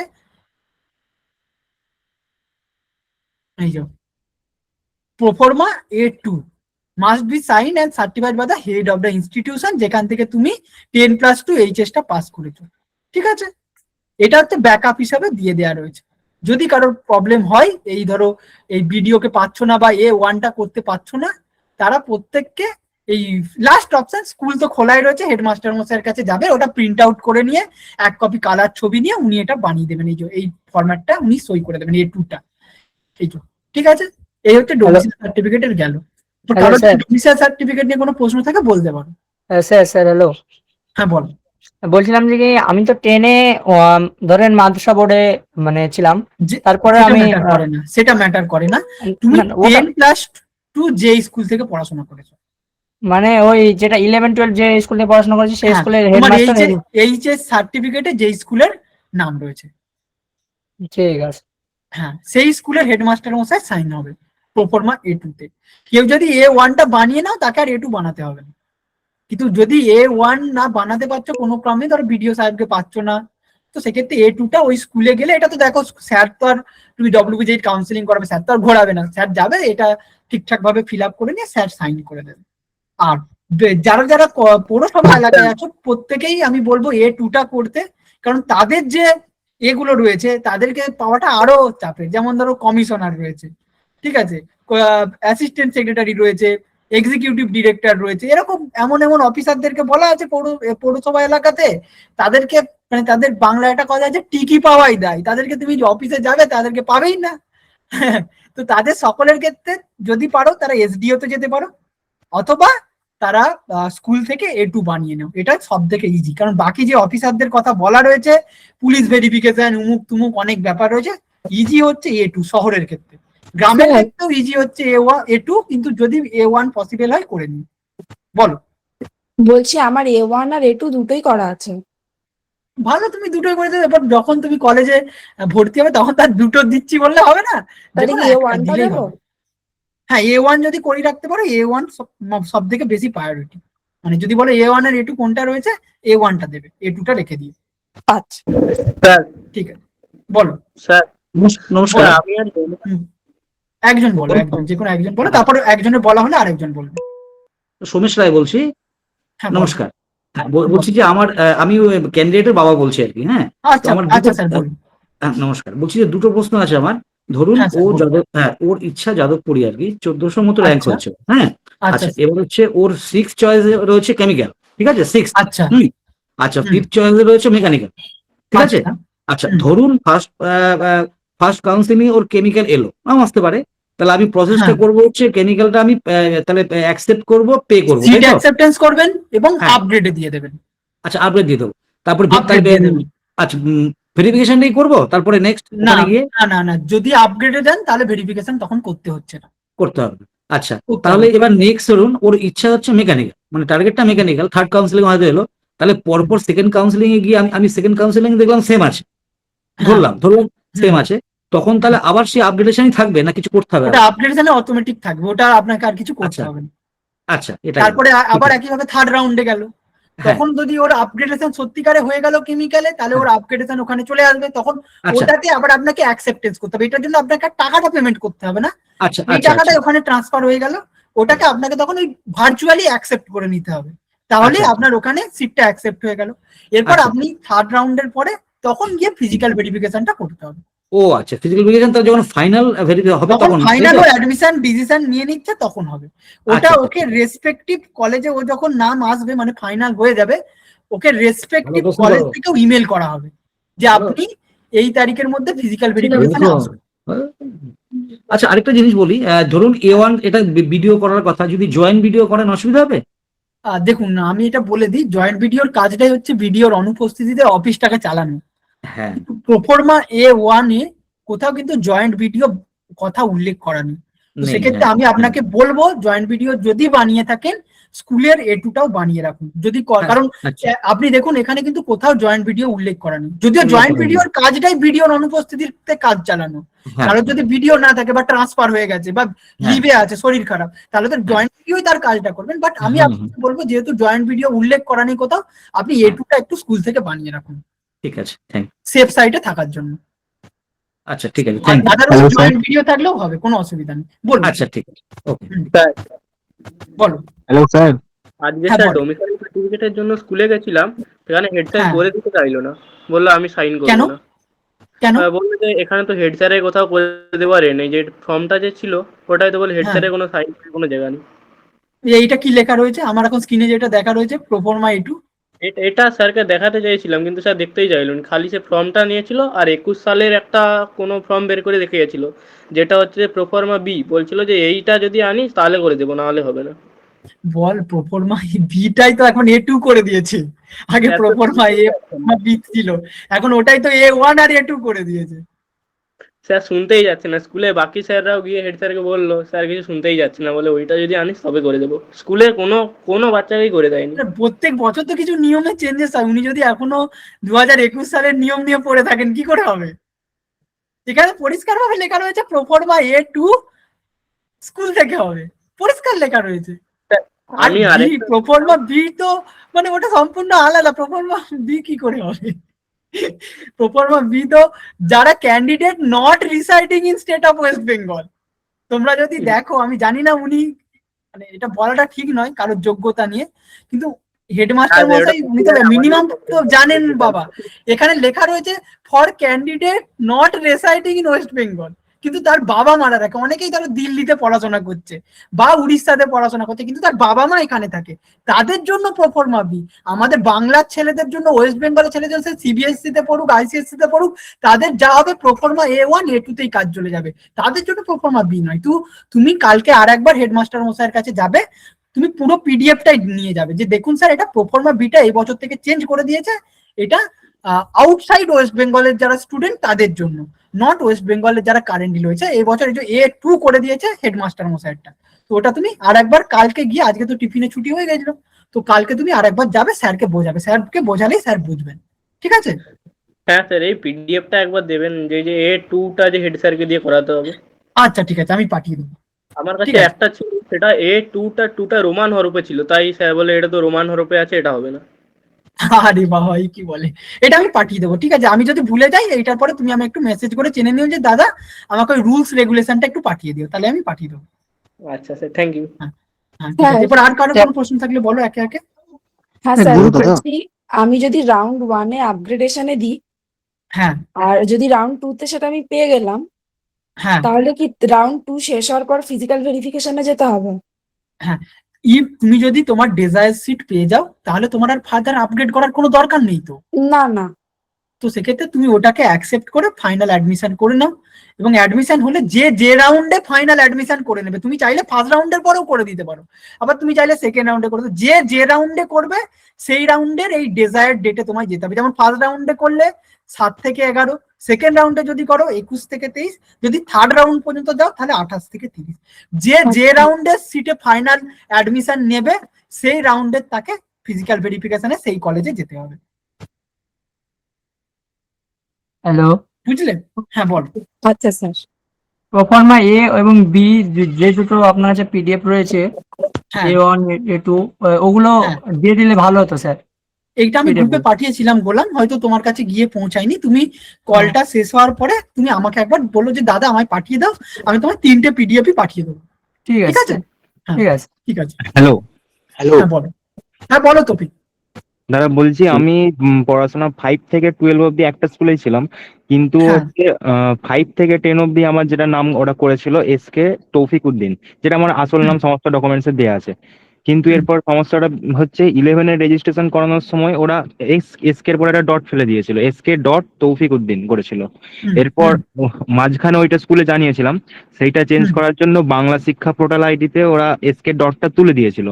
এরপর ওকে। এখন বর্তমান পরিস্থিতিটা হচ্ছে আমার মাধ্যমিক সার্টিফিকেটে আমার যে আসল নাম মানে সমস্ত ডকুমেন্টসে যেটা আছে SK তৌফিক উদ্দিন, ডট নেই। আর টিসি সার্টিফিকেট যেটা এইচএস এর টিসি সার্টিফিকেট, ওটাতেও ডট নেই, SK তৌফিক উদ্দিন বাংলা শিক্ষা পোর্টাল আইডি ধরে হয়েছিল। কিন্তু ওকে। আমার যেটা এইচএস এর রেজিস্ট্রেশন অ্যাডমিট কার্ড সার্টিফিকেট মানে এইচএস এর যাবতীয় ডকুমেন্টসে SK ডট তৌফিক উদ্দিন করা আছে। সবার প্রথমে বলি এই ডটটার জন্য কোনো সমস্যা হওয়ার কথা না, এটা তো কোনো নামে স্পেলিং ভুল বলতে পারি না, এটা না। এটার জন্য তোমার কোনো জায়গায় কোনো কিছু আটকাবে না। বাট যদি বলো যে দাদা আমি সেফ সাইডে থাকতে চাই, যদি কোনো জায়গায় তখন আটকায়, ফিজিক্যাল ভেরিফিকেশন আটকাবে না, আমি তোমায় বলে দিতে পারি এটার জন্য কোনো আটকাবে না। যদি কোনোভাবে আটকায় দেন তোমার ক্ষেত্রে একটা অপশন খোলা রয়েছে, সেটা হচ্ছে একটা অ্যাফিডেভিট বানাতে হবে। একটা অ্যাফিডেভিট বানাতে 100 টাকা মাত্র লাগে। তুমি যদি নিকটবর্তী যে কোনো, যেখানে আমাদের মহকুমা কোর্ট রয়েছে, যেমন আমাদের এখানে আরামবাগে রয়েছে, যেই জায়গায় মহকুমা কোর্ট রয়েছে ওখানে তোমায় একদিন যেতে হবে। ওখানে অনেক উকিল স্যাররা রয়েছেন, তাদেরকে বলবে যে আমার এই প্রবলেম, একটা অ্যাফিডেভিট বানাতে হবে। ওরা লিখে দেবে SK.তৌফিকুদ্দিন আর SK তৌফিকুদ্দিন বোথ আর সেম পার্সন। ওদের কাছে ফরম্যাট রয়েছে, ওটা একটা বানিয়ে দেবেন। ওই 100 থেকে 200 টাকা ওনারা ফিস নেবেন, আর তোমার ক্ষেত্রে 100 টাকা চার্জেস, যেটা কোর্ট ফি হয়, 2 থেকে 300 টাকার মধ্যে ওটা হয়ে যাবে। তো এটার জন্য তোমার কোনো জায়গায় কোনোদিন আটকাবে না। আচ্ছা Okay. আচ্ছা দাদা, ওইটা পার্মানেন্টলি চেঞ্জ করা যাবে না আমার এইচএস এর যেটা আছে? পার্মানেন্টলি চেঞ্জ করা যাবে না, পার্মানেন্টলি কারেকশনের করতে গেলে ওটারও একটা 1 থেকে 2 মাস পর্যন্ত সময় লাগে। এটার জন্য তোমাকে কাউন্সিলের নিকটবর্তী রিজিওনাল অফিসে যেতে হবে, ওদেরকে একটা রিটেন অ্যাপ্লিকেশন দিতে হবে, তাহলে ওরা তোমাকে আবার নতুন মার্কশিট, নতুন সার্টিফিকেট দিয়ে দেবে। আচ্ছা, তাহলে তো এখন ওইটাতে যাওয়া যাবে না, তাহলে এখন অ্যাফিডেভিটটাই রেডি করে রাখি নাকি সেফেস্ট ওয়ে হিসাবে? অ্যাফিডেভিটটা আমি তোমায় বলছি, এটার জন্য কোনো জায়গায় অসুবিধা হবে না, কারণ ওটা ডট, ওটা স্পেলিং এরর বলা যায় না, বাট স্টিল টেকনিক্যাল দিক থেকে তো ওটা নট সেম এটা, বাট সেফ সাইডে থাকার জন্য একটা অ্যাফিডেভিট বানিয়ে রাখতে পারো। ওটা 300 টাকার মতো খরচ হবে, 200 টাকা লিগ্যাল ফি যিনি উকিল বাবু করে দেবেন, আর 100 টাকা কোর্টের ফি দিতে হয়, মানে ওই যেটা স্ট্যাম্প পেপারে হয় আর কি, ওটা কোর্ট ফি বলে, ওটা 300 টাকার মধ্যে হয়ে যাবে। ওটা বানিয়ে রাখো সেফ সাইডে থাকার জন্য। আচ্ছা ঠিক আছে। ঠিক আছে, এরপর আর কার Hello, প্রশ্ন? hello, unmute করো এবং বলো। হ্যাঁ বলো, একজন বলো। হ্যালো দাদা। হ্যাঁ বলো। হ্যালো, হ্যাঁ অপূর্ব বলো, শোনা যাচ্ছে। বলছি যে আমি যে প্রথমে যে সিটটা পাবো, হ্যাঁ, হ্যাঁ ওই সিটটা আমি যদি আপগ্রেড করতে দিই, হ্যাঁ, আপগ্রেড আচ্ছা। ওই সিটটা চলে যাবে না, থাকবে? না, ওই সিটটা তোমার কাছে থাকবে। তুমি সিট অ্যাকসেপ্টেন্স ফিটা পেমেন্ট করছো এবং আপগ্রেড করছো, তখন তোমার আপগ্রেড হয়ে যাবে। ধরো তুমি প্রথমবারে জলপাইগুড়ি ইলেকট্রিক্যাল পেলে, কিন্তু তোমার যাওয়ার ইচ্ছা জলপাইগুড়ির কম্পিউটার সায়েন্স, ফার্স্ট রাউন্ডে তোমার জলপাইগুড়ির এলে গেল ইলেকট্রিক্যাল পেয়ে গেলে, এবার তুমি কম্পিউটার সায়েন্সের জন্য আপগ্রেড দিলে, দ্বিতীয় রাউন্ডে তুমি কম্পিউটার সায়েন্স পেয়ে গেলে বা অ্যাটলিস্ট ইলেকট্রনিক্স পেয়ে গেলে ইসি ওর ওপরে, তোমার কাছে তখন দুটো অপশনই থাকবে, যে তুমি ওইটাকে যেটা নতুন এলে ওটাতে আবার নিয়ে নিতে পারো, অথবা ওইটা না নিয়ে আগের যেটা ছিল ওটাও মানে ভর্তি হতে পারো। তোমার কাছে দুটো অপশনই থাকবে। ঠিক আছে। বুঝতে পারলাম? হ্যাঁ হ্যাঁ। হ্যাঁ বলো বলো। দাদা বলছি যে রেজিস্ট্রেশন কিনা আমার মায়ের নাম, মানে ডেট অফ বার্থ সার্টিফিকেটে মায়ের নাম আছে, টাইটেল আছে মন্ডল, কিন্তু মায়ের সব ডকুমেন্টস আধার কার্ড ভোটার কাছে আছে দাস। তো কোনটা দেবো ই কাউন্সিলিং রেজিস্ট্রেশন করার সময়? এটা তো বেশ জটিল বিষয়। মায়ের নাম কি, আসল নাম কি, মানে যেটা মায়ের নিজের আধার কার্ড রয়েছে? আধার কার্ডে আছে নন্দিতা দাস। দাস। আর তোমার ডকুমেন্টে কি আছে? আমার শুধু মানে ডেট অফ বার্থ সার্টিফিকেট আছে নন্দিতা মন্ডল। হ্যাঁ, তখন হয়তো মায়ের মন্ডল ছিল, হয়তো বিয়ের আগে নাম মন্ডল ছিল, তখন কারেকশন করেননি, তার জন্য মন্ডল দিয়ে হয়ে দিয়েছিল। এখন তোমার এইচএস সার্টিফিকেটে তো মায়ের নাম দেওয়া আছে। মায়ের নাম না তো স্যার, না তো স্যার। হ্যাঁ, এইচএস এর ডিটেলসে মায়ের নাম দেওয়া রয়েছে বা বাবার নাম দেওয়া রয়েছে, গার্জেনের নাম দেওয়া রয়েছে। তো ওটা তুমি এখন যে ডিটেলস, কারেন্ট যে ডিটেলস মায়ের, এখন যে আধার কার্ডের যে ডিটেলস দাস বা মন্ডল যেটাই থাকুক সেটা অনুযায়ী দেবে। এখন যদি মন্ডল থাকে মন্ডল দিয়ে করবে, ঠিক আছে? বার্থ সার্টিফিকেটটা যখন হয়েছে তখন হয়তো মায়ের টাইটেল চেঞ্জ হয়নি, হতে পারে হয়তো। দাদা বলছি যে ইসের সময় ফিজিক্যাল ভেরিফিকেশন কি বার্থ সার্টিফিকেট ম্যান্ডেটরি লাগবে, না আমি অ্যাডমিট কার্ড দিয়ে মাধ্যমিকের না ওটা দিয়ে করলে হবে? যাদের বার্থ সার্টিফিকেটে ভুল আছে, এটা হচ্ছে একটা আইনের ফাঁক আছে। তুমি বলবে যে আর বাড়িতে হোম ডেলিভারি হয়েছে, ঠিক আছে, তো সেক্ষেত্রে তখন সার্টিফিকেট বানানো হয়নি, হ্যান্ড রিটেন সার্টিফিকেট ছিল স্যার, অত ডিজিটাল করা হয়নি, আমার ওই মাধ্যমিকের যে অ্যাডমিট ওটাই বার্থ প্রুফ হিসাবে। ঠিক আছে, ঠিক আছে, ঠিক আছে, থ্যাংক ইউ দাদা। ঠিক হ্যালো আছে। দাদা, হ্যাঁ বলো উজ্জ্বল, বলো। বলছি রেজিস্ট্রেশন করার পর আমার কি করতে হবে? রেজিস্ট্রেশন করার পরে চয়েস ফিলিংটা কিভাবে করব? দেখো, রেজিস্ট্রেশন করার পরে তোমাকে কিছু পার্সোনাল ডিটেলস দিতে হবে। পার্সোনাল ডিটেলস এর মধ্যে তোমার একাডেমিক ডিটেলস রয়েছে, ব্যাংক ডিটেলস রয়েছে, এগুলো দিলে তারপরে তোমাকে 500 টাকা পেমেন্ট করতে হবে। 500 টাকা পেমেন্ট করলে তারপরে তোমার রেজিস্ট্রেশনটা সাকসেসফুল হলো। এরপরে চয়েস ফিলিং করতে হবে। চয়েস ফিলিং এ তোমার কাছে ওখানে সব কলেজের অপশন চলে আসবে। সেখান থেকে আমরা এই যে সেশনটা হলো, এটার পরে তোমাদেরকে প্রেফারেন্সটা জেনে নেব, কি ইচ্ছা না ইচ্ছা আমরা তোমাদেরকে প্রেফারেন্স লিস্ট বা চয়েস লিস্টটা বানিয়ে দেবো। ওটা সাবমিট করার জন্য তোমাদের কাছে 5 তারিখ পর্যন্ত সময় আছে, তাই তাড়াহুড়োর কিছু নেই যে তোমার হাত থেকে চলে যাচ্ছে বা আগে চয়েস ফিলিং করলেই সে আগে পাবে, এরকমও কিন্তু বিষয়টা না, ঠিক আছে? কাজেই আমরা তোমাকে ওইটা যেটা চয়েস ফিলিং হবে ওটা আমরা তোমাকে প্রোভাইড করে দেবো তোমার অ্যাকর্ডিং, তোমার যেটা ইচ্ছা রয়েছে সেই অ্যাকর্ডিং আমরা ওটা করে দেবো। ওকে, ওটাকে পার্সোনাল হোয়াটসঅ্যাপে পাঠানো হবে? হ্যাঁ প্রত্যেকের পার্সোনাল সেটা করে দেবো। ওকে ওকে, ঠিক আছে স্যার। স্যার হ্যালো, বলছিলাম বলো একটু হ্যালো, হ্যাঁ হ্যালো, বলো গোলাম। আরে বলছিলাম যে আমি ধরেন প্রথম রাউন্ডে চান্স পেলাম, ঠিক আছে, এবার আমাকে যখন আমার কলেজে ডাক পাঠানো হবে, টাকাও পেড করে দিলাম, তখন আমার কিন্তু আধার কার্ডে নাম ভুল আছে এবং ডেট অফ বার্থ দুটোই ভুল রয়েছে, ঠিক আছে, ওটা আমি কি মানে ওখানে যদি দিই তাহলে ওখানে কিছু প্রবলেম হবে? নামের বানান এবং আধার কার্ডের ভুল এটা তো মানে অ্যাকচুয়ালি আধার প্রবলেম, মানে প্রবলেমেটিক। ওই তো আধার কার্ডে নেমও ভুল আছে আবার ডেট অফ বার্থটাও ভুল রয়েছে। ওই যে আমি যদি আধার কার্ডের জায়গায় যদি আমি ইটা দিই তাহলে ঠিক হতো, মানে date of birth. PAN card করা হয়নি, কিন্তু আছে আমার কাছে, কি বলে, জন্ম সার্টিফিকেট, ডেট অফ বার্থ যেটা। না, জন্ম জন্ম সার্টিফিকেটকে গভর্নমেন্ট আইডি হিসাবে ধরা হয় না। গভর্নমেন্ট আইডি হিসাবে আধার কার্ডকে ধরা হয়, প্যান কার্ডকে ধরা হয়, ড্রাইভিং লাইসেন্সকে ধরা হয়, এগুলোকে গভর্নমেন্ট আইডি হিসাবে ধরা হয়। তাহলে ওখানে গিয়ে প্রবলেম হবে? তুমি রেজিস্ট্রেশন যেটা করবে সেটা সবকিছু তোমার মাধ্যমিকের ডিটেলস দিয়ে হবে, মাধ্যমিকের অ্যাডমিটে যেটা আছে হ্যাঁ হ্যাঁ হ্যাঁ, ওই ডিটেলস মাধ্যমিক দিয়ে করবে। বাকি অন্য জায়গায় যদি ভুল থাকে সেটা কারেকশন করাতে হবে। আর যদি সময়ের মধ্যে কারেকশন না করাতে পারো, ডেট অফ বার্থটা নিয়ে কোনো সমস্যা হওয়ার কথা না, বা যদি কারেকশন করাতে হয় সেটা কিন্তু তোমাকে এই ভর্তির এই কম সময়ের মধ্যে তো এখন কারেকশন করানো মোটেই পসিবল না, তো এটা তোমাকে পরে সময় নিয়ে করতে হবে। আর খুব আর্জেন্ট থাকলে যদি নামের বানান ভুল থাকে, একটা সলিউশন আমি আগেও একজনকে বললাম, তৌফিককে, যে একটা কোর্টের অ্যাফিডেভিট বানাতে হবে। মানে নামের একটা অক্ষর উড়িয়ে দিয়েছে ওরা। ও একটা অক্ষর হোক, একটা dot, comma, full stop, hyphen, ভুল ইজ ভুল, মানে আইনের হ্যাঁ, ভাষায় ভুল আর কি, মানে হ্যাঁ, হ্যাঁ। জিনিসটা একই কিন্তু আইনের ভাষায় ভুল। যদি ওনারা বলেন যে ফিজিক্যাল ভেরিফিকেশনে তোমায় প্রবলেম করবেন, করতে পারে, আদারওয়াইজ আবার ভর্তিও নিয়ে নিতে পারেন, কোনো সমস্যা নেই, ওগুলো খুব ছোট জিনিস। ঠিক আছে, স্যার বলো এরপর। স্যার হ্যাঁ বলো। স্যার এই চয়েস ফিলিং এর ব্যাপারটা আরেকবার একটু বুঝিয়ে দেবে, মানে first round, second round, third রাউন্ডে ওইটা ঠিক বুঝতে পারছি না। আচ্ছা আমি বলি, সবার প্রথমে রেজিস্ট্রেশনটা বুঝে গেছো, রেজিস্ট্রেশনের পর ফি পেমেন্টটাও বুঝে গেছো, 500 টাকা দিয়ে হ্যাঁ পেমেন্ট করতে হবে। হ্যাঁ তারপরে তোমার ক্ষেত্রে অপশন আসবে, তুমি আনলিমিটেড ওখানে চয়েস ফিলিং করতে পারো।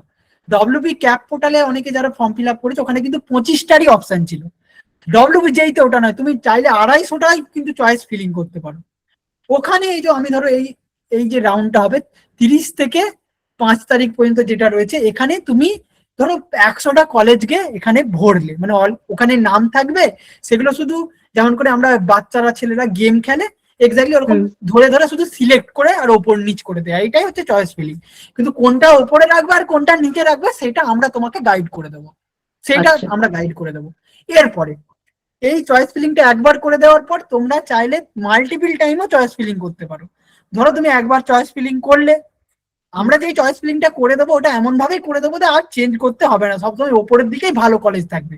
বাট তারপরেও যদি কেউ মনে হয় যে আমি দ্বিতীয় রাউন্ডে গিয়ে আমার চয়েসটা চেঞ্জ করব, সে আবার চাইলে ওই চয়েস গুলোকে ওপর নিচে করতে পারে। সে হয়তো প্রথমে বাড়ির কাছের একটা কলেজ গিয়েছিল, সে হয়তো পাইনি, ভেবেছিল পেয়ে যাবে, এখন দেখতে একটা খুব দূরে কলেজ পেয়ে গেছে, তো সে চাইছে যদি আমি আবার বাড়ির কাছের কলেজে একটা চান্স নিয়ে দেখবো, সে করতে পারে, এটা এই অপশনটা দেওয়া আছে। বাট সেটা একটা আরো বেশি টেকনিক্যাল বিষয় রয়েছে, সেটা আমরা ফার্স্ট রাউন্ডটাকে হয়ে যাক, সেকেন্ড রাউন্ডে যখন আসবে এই যে 11, 13 থেকে 17, তখন আমরা ওটা আবার বলে দেবো।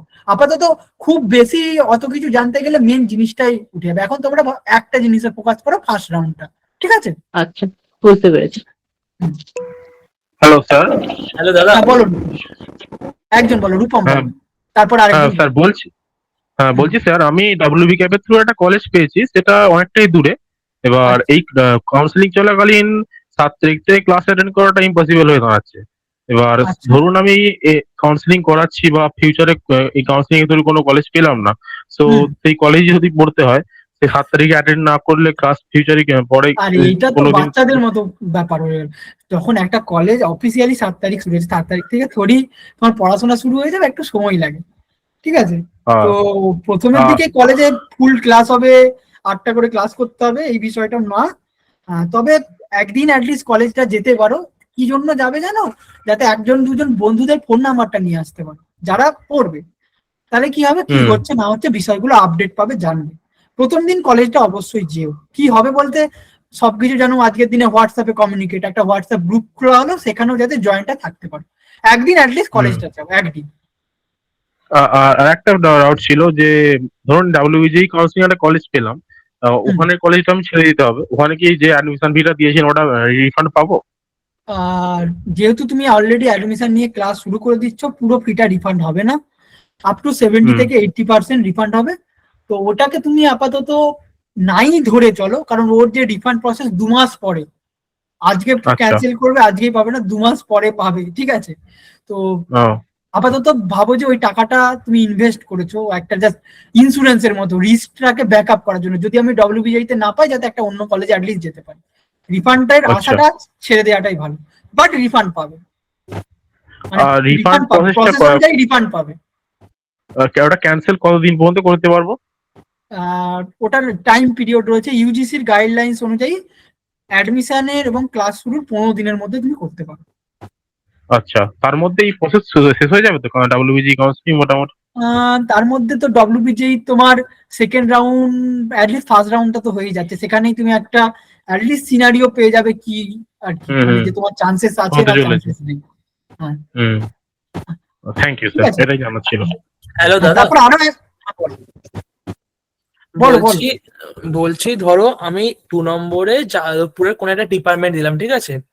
ওকে আর আর ধরো 4 নম্বরে আমি তখন কল্যাণী একটা ডিপার্টমেন্ট দিলাম। এবার ধরো আমি ফার্স্ট রাউন্ডে কল্যাণীর ডিপার্টমেন্টটা পেয়ে গেলাম। এবার আমার মনে হলো আমি যাদবপুরটার জন্য আপডেট করতে চাই, তো আমি কল্যাণীরটাই ফিস পেমেন্ট করে দিয়ে যাদবপুরটার জন্য আপডেট করে দিলাম, ঠিক আছে? এবার ধরো সেকেন্ড রাউন্ডে আমি যাদবপুরটাও পেয়ে গেলাম, তখন আমার কাছে তার মানে দুটো থাকবে কলেজ, তাই তো? হ্যাঁ, তুমি চাইলে যাদবপুরেও যেতে পারো, আদারওয়াইজ ওটার কাছে তোমার কাছে দুটো অপশন থাকবে, অ্যাকসেপ্ট অর ক্যান্সেল। যদি তুমি যাদবপুরটা অ্যাকসেপ্ট করো তাহলে তোমার কল্যাণীটা তখন অটোমেটিক ক্যান্সেল হয়ে যাবে, আর যদি তুমি যাদবপুরটা ক্যান্সেল করো তাহলে তখন কল্যাণীটাই তোমার ফাইনাল হয়ে যাবে। সিপির আন্ডারে কলেজটা আছে, এটা ক্যান্সেল করব কি করে? ফিজিক্যাল ভেরিফিকেশন করিয়ে নিয়েছো? না, যাব মানে না, আমি ক্লাস করতে চাইছি যতদিন না কাউন্সিলিংটা শেষ হচ্ছে। ক্যান্সেল করার জন্য ওটা তোমাকে ওই কলেজকে চিঠি, দেখো যতক্ষণ না তোমার এই অ্যাডমিশন পোর্টালের মধ্যে ছিল ততক্ষণ তুমি পোর্টাল থেকে ক্যান্সেল করতে পারতে। যখন তোমার ফাইনাল অ্যাডমিশন হয়ে ক্লাস শুরু হয়ে যাবে তারপর পোর্টাল থেকে ক্যান্সেল হবে না। তুমি যেই কলেজে ভর্তি হচ্ছ ওই কলেজকে একটা অফিসিয়াল অ্যাপ্লিকেশন দিতে হবে, এবং তুমি যে নতুন কলেজে ভর্তি হচ্ছ থ্রু কাউন্সিলিং সেটার একটা প্রমাণ দিতে হবে। যেমন এক্ষেত্রে সিট অ্যালটমেন্ট, এখানেও তুমি কলেজে যখন পাবে একটা সিট অ্যালটমেন্ট লেটার পাবে, ওইটি জেরক্স, যদি ফিজিক্যালি করতে চাও ওইটা জেরক্স, আর ওই একটা হ্যান্ড রিটেন অ্যাপ্লিকেশন যে আমি একটা বেটার অপরচুনিটি পেয়ে গেছি তাই আমি এই সিটটি ছেড়ে দিচ্ছি, ওই অ্যাপ্লিকেশনটি কলেজের অ্যাডমিন অফিসে গিয়ে জমা করে আসতে হবে। আচ্ছা, হ্যাঁ, আদারওয়াইজ তুমি কলেজের অফিসে গিয়ে একবার ফোনও করতে পারো, যদি ওনারা ইমেলে অ্যাপ্লিকেশন নেন তোমাকে আর যেতে হবে না, তুমি ইমেলও পাঠিয়ে দিতে পারো। হ্যালো দাদা। হ্যাঁ বলো। হ্যালো। হ্যাঁ বলো। হ্যালো দাদা। বলো। বলছি যে আপনি কবে ক্লিয়ারে দেবেন, মানে কলেজে লিস্টটা কবে দেবেন? কলেজের লিস্টটা তোমরা কালকে পাবে, আজ থেকে তোমাদের সাথে কথা বলা শুরু করবো, তোমরা কালকে ওটা পাবে। কালকে 2 তারিখ, তোমাদের ক্ষেত্রে এখনো 3 দিন সময় থাকছে, 3, 4, 5, 3 দিনের মধ্যে তোমাদের কাজ হবে ওই চয়েস ফিলিংটা পোর্টালে তুলে নেওয়া। যদি তুলতে গিয়ে কোনো অসুবিধা হয় সেক্ষেত্রেও আমরা সহায়তা করব, বা তোলার পরে আমাদেরকে দিয়ে ক্রস ভেরিফাই করিয়ে নিতে পারো। ঠিক আছে। বলছি যে ফার্স্ট রাউন্ডে আমি একটা চয়েস ফিলিং করে একটা কলেজ আমার অ্যালট হলো, এবার সেটা আমি আপগ্রেড করতে দিলাম, এবার সেকেন্ড রাউন্ডের রেজিস্ট্রেশনের টাইমে কি আমি আবার ওটা শাফেল করতে পারি, মানে 3-এরটা 4-এ 2-এরটা 1-এ এরকম ভাবে? হ্যাঁ, এই অপশনটা এবারে রয়েছে, তুমি মাল্টিপল টাইম তোমার প্রেফারেন্স এদিক ওদিক করতে পারো, সেকেন্ড রাউন্ডে গিয়ে ওটা আবার পারবে। কিন্তু বিষয়টা হচ্ছে এক্ষেত্রেই কাউন্সিলিং আমাদের যে গাইডেন্সটা তোমাকে সাফেল করতে হবে না, তুমি ওপরের দিকে যদি এমনি টপের দিকে রাখো তো সেক্ষেত্রে নিচের দিকে থেকে ওপরের দিকে উঠবে, মানে এটাই জেনারেল সিকুয়েন্স হবে। তো আবার ওপরের একটা ভালো কলেজকে নিচে নামানোর তো সেরকম কোনো দরকার নেই, তাই আপগ্রেড অপশনটাতেই রাখবে। যদি এটা সাধারণত রাখা হয়েছে যারা কোনো কারণে যদি ভুল চয়েস ফিলিং করে দেয় বা টেকনিক্যাল কোনো সমস্যার জন্য সে কোনো কলেজ পেলো না, তারা যাতে নতুন করে চয়েসটা আবার সাজাতে পারে। আদারওয়াইজ তোমরা যারা আমাদের সাথে যুক্ত রয়েছে তারা প্রথম থেকেই যে চয়েসটা ফিল করবে ওটাই তুমি ভাবো যে তোমার দুটো রাউন্ড পর্যন্ত ওই একই চয়েস থাকবে, ধরে নাও, ঠিক আছে? কারণ তুমি ওপরের দিকে ভালো কলেজ গিয়ে রাখছো, তাই ওই ভালো কলেজকে তো আর নিচে নামানোর কোনো দরকার নেই না। আর ইঞ্জিনিয়ারিং পড়াটা বা এই টেকনিক্যাল প্রফেশনাল লাইনে পড়ানোটা বাড়ির কাছের কলেজ, বাড়ি থেকে পড়াশোনা করবো এটা হয় না, সবাইকে বাইরে থেকেই পড়তে হয়। তাই বেটার অপরচুনিটি পেলে অবশ্যই বাইরে গিয়ে পড়াটাই বাঞ্ছনীয়, ঠিক আছে? যারা যারা ইঞ্জিনিয়ারিং করেছে আজ পর্যন্ত এবং কিছু না কিছু করছে জীবনে, প্রত্যেকে বাইরে গিয়ে পড়াশোনা করেছে। যে বাড়ির কাছের কলেজ মানে ভালো, বাড়ির কাছে এটা কিন্তু না। তাই ভালো কলেজ পেলে সব বাইরে গিয়েই সবাইকে পড়তে হয়। কিছু কলেজে হস্টেল থাকে, কিছু কলেজে হস্টেল থাকে না, কিন্তু মেয়েদের ক্ষেত্রে আমি তোমাদের বলে দিই ম্যাক্সিমাম কলেজেই হস্টেল থাকে। গভর্নমেন্ট কলেজে ছেলেদের ফার্স্ট ইয়ারে হস্টেল হয় না, ফার্স্ট ইয়ারটা বাইরেই থাকতে হয়, সেকেন্ড ইয়ার থেকে হস্টেল পেয়ে যায়। কারণ একটা হোস্টেল দেওয়ার প্রসেস, ওটারও আবার একটা আলাদা অনেক লটারি হবে আর হবে, অনেক ব্যাপার থাকে। সেকেন্ড ইয়ার থেকে প্রত্যেকে হোস্টেল পেয়ে যায়, কিন্তু মেয়েরা ফার্স্ট ইয়ার থেকে হোস্টেল পেয়ে যায় ম্যাক্সিমাম গভর্নমেন্ট কলেজে। তো বাইরে থেকে পড়াশোনা করতে হবে। তো ঠিক আছে, আর কোনো প্রশ্ন দাদা থাকলে এটা একটা- অন্যায়। হ্যালো দাদা। দাদা দাদা এটা অন্যায়, বুঝতে পারলাম না। এটা অন্যায় যা বলছি না, ফার্স্ট ইয়ার থেকে অন্যায়- মেয়েরা না না না, মেয়েদের সিকিউরিটিটা একটু বেশি প্রয়োজন, তো সেই জন্য প্রত্যেক গভর্নমেন্ট কলেজেই গার্লসদের হোস্টেল রয়েছে। এবং ওরা ফার্স্ট ইয়ার যেদিন ওরা অ্যাডমিশন নিতে যাবে, ছেলে মেয়ে তোমরা সকলে অ্যাডমিশন নিতে যাবে, কিন্তু মেয়েদের সেদিনই হস্টেলের জন্য অ্যাপ্লিকেশন হয়ে যাবে, ছেলেদের কিন্তু সেদিন হয় না। ছেলেদের হবে ভর্তির পরে 1 বছর ধরে অ্যাপ্লিকেশন হয়, সেকেন্ড ইয়ার থেকে ছেলেদের হস্টেল দেওয়া হয়। ছেলেদের ফার্স্ট ইয়ারে কোনো কলেজে হোস্টেল দেয় না, ফার্স্ট ইয়ারে প্রত্যেককে বাইরে থেকেই পড়াশোনা করতে হয়, অ্যাটলিস্ট প্রথম 6-7 মাস তো থাকতে হয়, তখন হস্টেল পাবেই না কেউ। কিন্তু মেয়েরা ডে 1 থেকে হোস্টেল পাবে। স্যার হ্যালো দাদা। হ্যাঁ বলো। হ্যাঁ দাদা, বলছি যে টিএফডব্লিউ তে যে একটা র্যাঙ্ক এসছে, তো চয়েস হ্যাঁ। ফিলিং এর সময় কি ওটাই আগে দেবো প্রেফারেন্সে? হ্যাঁ, এইটাই আমরা প্রত্যেকের সাথে এটা করবো। যাদের যাদের টিএফডব্লিউ রয়েছে প্রত্যেক কলেজের টিএফডব্লিউ সিট থাকে। মানে টিএফডব্লিউ এই সিট কি সব সব কলেজেই আছে নাকি ক্যাটাগরি ওয়াইজ 5% মানে যেরকম থাকে প্রথম কয়েকজনকে ওরকম আছে নাকি সব কলেজেই আমি দিতে পারবো? দেখো আমি তোমায় বলে দিই, সব কলেজে তুমি দিতে পারবে সেটা না, ও যে যে কলেজে টিএফডব্লিউ সিট আছে সেগুলোই পাবে। আর যদি কাউন্সিলিং এ টিএফডব্লিউ সিট পাও, ধরো Jalpaiguri government engineering college electrical branch, ধরো ইলেকট্রিক্যাল ব্রাঞ্চের দুটো অপশন আছে, ইলেকট্রিক্যাল টিএফডব্লিউ আর ইলেকট্রিক্যাল নর্মাল। যদি তুমি ইলেকট্রিক্যাল টিএফডব্লিউ হও তবেই তোমার টাকা লাগবে না, মানে সেমিস্টার ফিটা লাগবে না। আদারওয়াইজ তোমার টিএফডব্লিউ র্যাঙ্ক থাকুক যাই থাকুক, তুমি যদি জেনারেল এর সিট পাও তোমার ওই টিএফডব্লিউটা ডিসমিস হয়ে যাবে, ওটা অ্যাপ্লিকেবল হবে না, তুমি জেনারেল স্টুডেন্ট হিসাবে ট্রিট হবে। বুঝতে পেরেছো? তাই চয়েস ফিলিং এর সময় আমরা ওইটা করব, যাদের যাদের টিএফডব্লিউ রয়েছে প্রত্যেকটা সিটের আগে টিএফডব্লিউ তারপর তার নর্মাল সিট, আগে টিএফডব্লিউ তারপর নর্মাল সিট। যদি গভর্নমেন্ট কলেজে টিএফডব্লিউটা অতটা ম্যাটার করে না, এমনি 2-3 হাজার টাকা ফি 5-6 মাসে, বাট স্টিল আর কি। আর প্রাইভেট কলেজের ক্ষেত্রে টিএফডব্লিউটা অনেকটাই ম্যাটার করে, 40-50 হাজার টাকা ফি কিন্তু লাগবে না যাদের যাদের টিএফডব্লিউ পাবে। টিএফডব্লিউ লেখা রয়েছে মানে টিএফডব্লিউ না, টিএফডব্লিউ সিটটাও পেতে হবে, যেটা কিন্তু মাত্র 5%। দাদা টিএফডব্লিউ কোটার সিট পেলে কি স্বামী বিবেকানন্দ স্কলারশিপের জন্য আমরা এলিজিবল হব? Yes, eligible. ওটার সাথে তোমার স্বামী বিবেকানন্দ স্কলারশিপের কোনো সম্পর্ক নেই। আমি নিজে পুরুলিয়া গভর্নমেন্ট ইঞ্জিনিয়ারিং কলেজ থেকে পড়েছি। আমার কলেজের 5 জন বন্ধুর মধ্যে 3 জনের টিএফডব্লিউ ছিল, যারা টিএফডব্লিউ পেয়েছিল আর কি, তাদের মধ্যে অনেকেই স্বামী বিবেকানন্দ স্কলারশিপ পেয়েছে, ঠিক আছে? ওইটার সঙ্গে কোনো সম্পর্ক নেই। স্বামী বিবেকানন্দ স্কলারশিপে তোমার আসলে টিএফডব্লিউটা তো কোনো স্কলারশিপ নয়, ওটা জাস্ট একটা কোটা। যেমন কেউ যদি এসসি কোটায় সিলেক্ট হয় তা বলে কি সে কোনো স্কলারশিপ পাবে না, নাকি কেউ ওবিসি কোটায় সিলেক্ট হলে সে কোনো স্কলারশিপ পাবে না।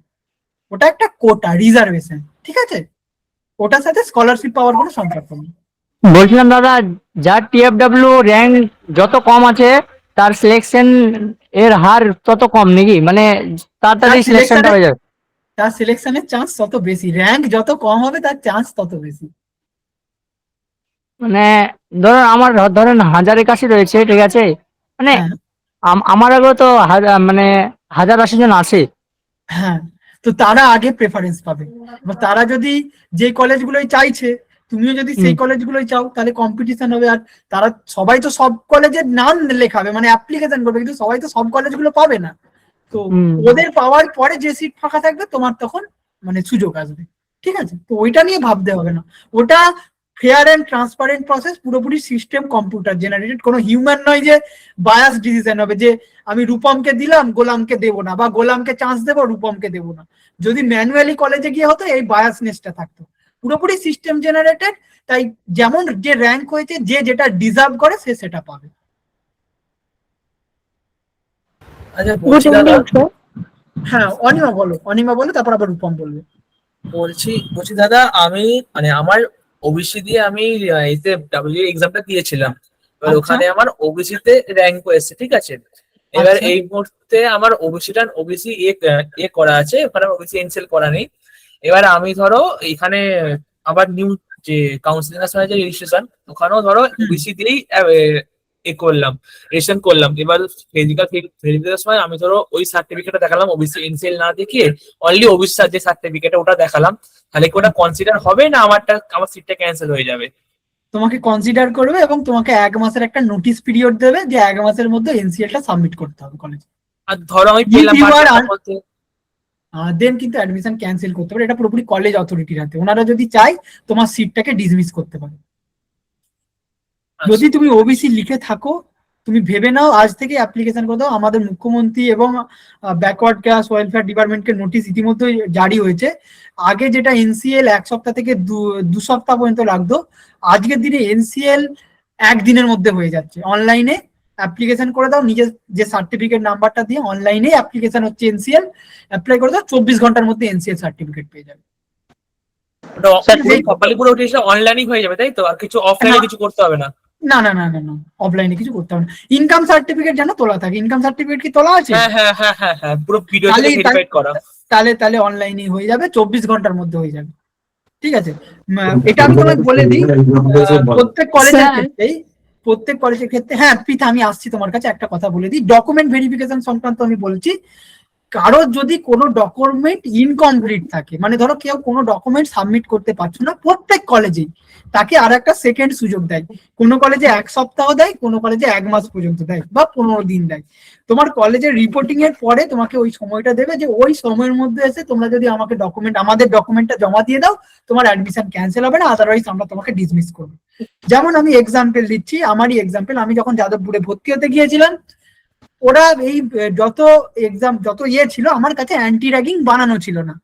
অ্যান্টি র্যাগিং এর জন্য ওরা আমাকে 15 দিন সময় দিয়েছিল, যে 15 দিনের মধ্যে তুমি যদি অ্যান্টি র্যাগিংটা জমা করে দিতে পারো তাহলে কোনো সমস্যা নেই, আদারওয়াইজ ওরা কলেজে তো ভর্তি নিয়ে নেবে, পরে রেজিস্ট্রেশনে ডিলে করবে আর করবে, এটা আর কি। কলেজে আজ পর্যন্ত ওই সার্টিফিকেট বা কাগজ জমা দিতে পারে না বলে অ্যাডমিশন ক্যান্সেল করেছে, এরকমটা হয়নি। ওরা তোমাকে আর একটা সেকেন্ড চান্স দেবে, সেই টাইম পিরিয়ডের মধ্যে তোমাকে বানিয়ে জমা করে দিতে হবে। অ্যান্টি র্যাগিং লাগে, মেডিকেল সার্টিফিকেট লাগে, ইনকাম সার্টিফিকেট লাগে, ফিটনেস সার্টিফিকেট লাগে। যারা স্পোর্ট কোটায় ভর্তি হও বা স্পোর্ট কোটার অনেক যদি ফেসিলিটিস সেটা নিতে চাও, সেক্ষেত্রে স্পোর্টস সার্টিফিকেট লাগবে। এগুলো কিন্তু ডব্লিউবিজের সাথে অ্যাসোসিয়েটেড না। এটা কলেজে যখন ফিজিক্যাল ভর্তি হতে যাবে, ওটা বিভিন্ন কলেজের বিভিন্ন আরো কিছু এক্সট্রা সার্টিফিকেট লাগে। ওটার তোমায় সময় দেওয়া হয় বানানোর জন্য, তার মধ্যে যদি না সাবমিট করতে পারো, ওরা তোমাকে আর একবার চান্স দেবে জমা করার জন্য। ওটার জন্য এমন কোনো প্রবলেম ওরা করে না। স্যার টিএফডব্লিউ তে কার ইনকাম সার্টিফিকেট লাগবে, আমার না আমার বাড়ির লোকের? টিএফডব্লিউ তে তোমারও লাগবে না, তোমার বাড়িরও লাগবে না। সার্টিফিকেটটা লাগবে তোমার ফ্যামিলি ইনকামে, মানে সার্টিফিকেটের নাম হবে সেটা তোমার হবে। যেমন এই যে ধরো এটা টিএফডব্লিউ সার্টিফিকেট, আমি একটা ভিডিও আমি গ্রুপে দিয়ে দেবো, কেউ যদি না বানিয়ে থাকো, হ্যাঁ, যে সেখানে কিন্তু তোমার নিজের নাম হবে। এই যে দেখো appendix 4 proforma for income certificate, এই যে এখানে এই যে certified the total income of all sources, এই যে অফ দিয়ে এখানে তোমার নাম হবে, ঠিক আছে, ক্যান্ডিডেটের নাম হবে। একইভাবে অনলাইনে যখন ইনকাম সার্টিফিকেট বানাবে, ওটাও তোমার নামে হবে, মেনশন থাকবে ইনকাম ফ্রম অল সোর্সেস, এই যে, ঠিক আছে। আচ্ছা, ওটা আমার বাবার ইনকাম সার্টিফিকেট করা হয়েছে, কিন্তু অনলাইনে যখন করা হয় ওখানে জিজ্ঞেস করছিল যে কেন, তখন স্টুডেন্ট এডুকেশন করা হয়েছিল, ওটাই কি হবে? বাবার নামে ইনকাম সার্টিফিকেট হলে হবে না, ওটা তুমি আর একবার যেমন ভাবে অনলাইনে বানিয়েছিলে ওই আরো একবার বানিয়ে নাও, ওখানে শুধু লিখে রাখবে যে ডব্লিউবিজেই কাউন্সিলিং, ঠিক আছে। হ্যাঁ, তোমার বাবার নামে ইনকাম সার্টিফিকেট হলে হবে না, এটা তোমার নামে হতে হবে, এবং ওটা ফ্যামিলি ইনকাম বলবে। এইটা হচ্ছে ফরম্যাট, স্ট্যান্ডার্ড ফরম্যাট। তোমরা চাইলে এটাকেও প্রিন্ট আউট করে বানিয়ে নিতে পারো, কিন্তু অনলাইন ইনকাম সার্টিফিকেট বলো পৃথা, কিছু বলছিলে? হ্যাঁ স্যার, বলছিলাম আমার ইডাব্লিউএস র্যাঙ্ক আছে 1347। ওকে, তো এটা ভর্তি হওয়ার ক্ষেত্রে কিভাবে কাজে লাগতে পারে অ্যাডমিশনের ক্ষেত্রে? ওর ক্ষেত্রে এই যে ইডব্লিউএস এর যে 10% রিজার্ভেশন কোটা রয়েছে, হ্যাঁ। ওই কোটাতে তোমাকে সিট পেতে হেল্প করবে। কাউন্সিলিং টোটালি হবে জিএমআর দিয়ে, জেনারেল মেরিট র্যাঙ্ক। কিন্তু আচ্ছা। যে কোটা সিট গুলো রয়েছে, রিজার্ভেশন সিট, ওবিসি 7%, ইডব্লিউএস এর 10%, এসসি এসটি মিলে 14%, এই যে সিটগুলো, এই সিটগুলোতে যে সিট পাবে, ওখানে তো আরো ইডব্লিউএস রয়েছে, তাদের সাথে কম্পিটিশন করে সিটটা পাবে ইডব্লিউএস এর। আচ্ছা, আমি ওটা যখন তোমাকে চয়েস কোটা রিজার্ভেশন পেতে হেল্প করবে। যখন আমি চয়েস ফিলিং করব তখন তো আমার ওখানে শুধু জেনারেল আর টিএফডব্লিউরই অপশন থাকবে ফিল করার। হ্যাঁ, জেনারেল এবং টিএফডব্লিউ থাকবে। তোমার যদি টিএফডব্লিউ না থাকে, তোমার কি টিএফডব্লিউ রয়েছে, মানে ইনকাম সার্টিফিকেট বানানো আছে, আচ্ছা। তাহলে তুমি জেনারেল এবং টিএফডব্লিউ দুটোই সিলেক্ট করতে পারবে। টিএফডব্লিউটাকে 1-এ রাখবে, জেনারেলটাকে 2-এ রাখবে, টিএফডব্লিউটাকে 3-এ রাখবে, তার জেনারেলটাকে 4-এ রাখবে। সেই প্রেফারেন্সটা আমরা সাজিয়ে গাইড করবো তোমার, ঠিক আছে? আচ্ছা স্যার, এটা কোথায় পাবো আপনারা যে লিস্টটা দেবেন বলছেন? ওটা এইটা হয়ে যাওয়ার পরে আমরা প্রত্যেক স্টুডেন্টকে রিচ করে নেব। তুমি যদি অ্যাপেন্ডিক্স অনুযায়ী বানাচ্ছ, তুমি কি অ্যাপেন্ডিক্স অনুযায়ী বানাচ্ছ? হ্যাঁ দাদা, মানে আমি ভিডিওকে দিয়ে সই করে আনলাম কালকে কিনা, তো প্রথমে হ্যাঁ, আমার তাহলে নাম বাবার নাম দিয়েছি উপরে। হ্যাঁ, এটা বাবার নাম হবে। হ্যাঁ, ওটাই বলছি দাদা, তারপর যদি গার্জিয়ান বাবার নাম দেবো অ্যাপেন্ডিক্স অনুযায়ী বানাও তাহলে এটা হবে। আর কেউ যদি ইনকাম সার্টিফিকেট করো, মানে অনলাইন ইনকাম সার্টিফিকেট, সেটা তোমার নামে হবে। হ্যাঁ, ওটাই বলছি দাদা। হ্যাঁ, যদি এই প্রোফর্মা বানাও তাহলে বাবার নামে হবে। যদি এই ফরম্যাটে ইনকাম সার্টিফিকেট বানাও তাহলে এটা তো পুরস্কার বলে দেয় যে গার্জেন অফ, এখানে কার গার্জেন, তোমার তোমার বাবা তো আর তোমার দাদুর নাম, তাহলে এটা তৈরি হবে। এখানে তোমার নাম আর তোমার বাবার নাম হবে। এখানে গার্জেন অফ দেওয়ার তোমার নাম হবে, আর এই জায়গাটায় তোমার বাবার নাম হবে। দাদা বলছি যে এটা বানালাম কিনা, তো এটা বানাবার সময় তো ই ডিস্ট্রিক্ট পোর্টাল থেকে চাইছিল ভিডিও, তো ওখানে অ্যাপ্লাই করলাম, তো বাবার নামে এটা সার্টিফিকেট অ্যাপ্লাই করলাম। ই ডিস্ট্রিক্ট প্রথমে পঞ্চায়েতে গেলাম, পঞ্চায়েতে গিয়ে নিয়ে বাবার নামে। আচ্ছা, তুমি এটা বানিয়ে নিয়েছো তো? হ্যাঁ দাদা, ঠিক আছে প্রোফর্মাটা কিনা? বানিয়ে নিয়েছো, ব্যাস। আর কোনো কিছু ভাবতে হবে না, কি বানিয়েছো, আগে কোন জায়গায় কার নামে বের করেছো লাগবে না। প্রোফর্মা যখন বানিয়ে নিয়েছো, ওকে। দাদা বলছি, প্রোফর্মা গুলো কোথায় কখন জমা দিতে হবে, বা কখন ভেরিফিকেশন? হ্যাঁ হ্যাঁ, যেই কলেজে তুমি ফাইনাল অ্যাডমিশন নিতে যাবে সেই জায়গায় এগুলো সব জমা করতে হবে। আচ্ছা আচ্ছা, ঠিক আছে। কোথাও আপলোড করতে হবে না। বলছিলাম যে দাদা, যদি বাবা না থাকে তাহলে? মানে বাবা নেই নাকি, মানে? হ্যাঁ হ্যাঁ, নেই। সেক্ষেত্রে ফ্যামিলির আর্নিং মেম্বার কে রয়েছে? দাদা। তাহলে দাদার নামও দিতে পারো, আদারওয়াইজ মায়ের নাম দিয়েও করে নিতে পারো। ওটাই ঠিক বলছিলাম। আছে, মায়ের নাম দিয়ে করে নিতে পারো। যে গার্জেন অফ, যেটা গার্জেন আছে ওটাকে, গার্জেনটাকে তাহলে মা করে নেবে। ঠিক আছে, সব জায়গায় মায়ের নামটাই তুমি গার্জেন হিসাবে ব্যবহার করবে। ঠিক আছে। আর দাদার নামটা করতে যেও না, মায়ের নামটা করবে। ঠিক আছে। স্যার, আমরা যখন যাব ভর্তি হতে অরিজিনাল গুলো কি জমা নিয়ে নেবে? না না, অরিজিনাল, এই যে প্রোফর্মা গুলো সব অরিজিনাল জমা নেবে। এইগুলো যে সার্টিফিকেট বানাচ্ছ, ধরো কেউ এই ডোমিসিয়ালটা অরিজিনাল জমা নেবে, প্লাস এই টিএফডব্লিউ সার্টিফিকেট অরিজিনাল জমা নেবে, ওবিসি এনসিএল অরিজিনাল জমা নেবে। ওবিসি সার্টিফিকেটটা জমা নেবে না, ওবিসি এনসিএলটা অরিজিনাল জমা নেবে। বাকি সার্টিফিকেট গুলো সবারই অ্যাটেস্টেড কপি জমা নেবে। Marksheet, rank card xerox copy জমা নেবে। ওটা জেরক্স আর সেই একই জিনিস, print copy. Seat allotment letter original জমা নেবে। ওগুলো তো সেই আবার তুমি প্রিন্ট আউট করলেই পেয়ে যাবে। কিন্তু এই সমস্ত ডকুমেন্ট সব অরিজিনাল। ওই যখন ডকুমেন্ট ভেরিফিকেশন হবে বলে দেবো কি কি নিয়ে যেতে হবে না হবে, সব বলে দেবো। আচ্ছা। হ্যাঁ, বলছি দাদা, ফার্স্ট রাউন্ডে যদি কলেজ না পাই তাহলে কি সেকেন্ড রাউন্ডে আবার চয়েস ফিলিং নেক্সট টাইম করতে হবে আলাদা, না একই কলেজ আমি রাখতে পারবো? তুমি চাইলে সেম জিনিসটাই রাখতে পারো। আদারওয়াইজ তুমি তো দেখো প্রত্যেকটা কাট অফ দেখতে পারবে। আমি এক্সাম্পল দিচ্ছি, ধরো ফার্স্ট রাউন্ডে তোমার নাম এলো না, এবার তুমি দেখলে যে তোমার জলপাইগুড়ি বা কোচবিহার বা পুরুলিয়াতে যাওয়ার ইচ্ছা ছিল, তুমি তো ওর কাট অফটা দেখতে পারবে যে কত র্যাঙ্ক পর্যন্ত ছেলেরা ঢুকেছে। যদি দেখছো যে 1-2 হাজারের মধ্যে আছে, তাহলে কিন্তু তোমার পরের রাউন্ডে একটা হিউজ চান্স থাকবে। কারণ সব ছেলেরা তো ভর্তি হবে না, নাম এলেই যে ভর্তি হবে সেটা না। তো সেইগুলো যখন আপগ্রেড হবে সেইটাতে তোমার নামটা ঢুকে যেতে পারে। সেক্ষেত্রে চয়েসটা এদিক ওদিক করার খুব একটা দরকার নেই।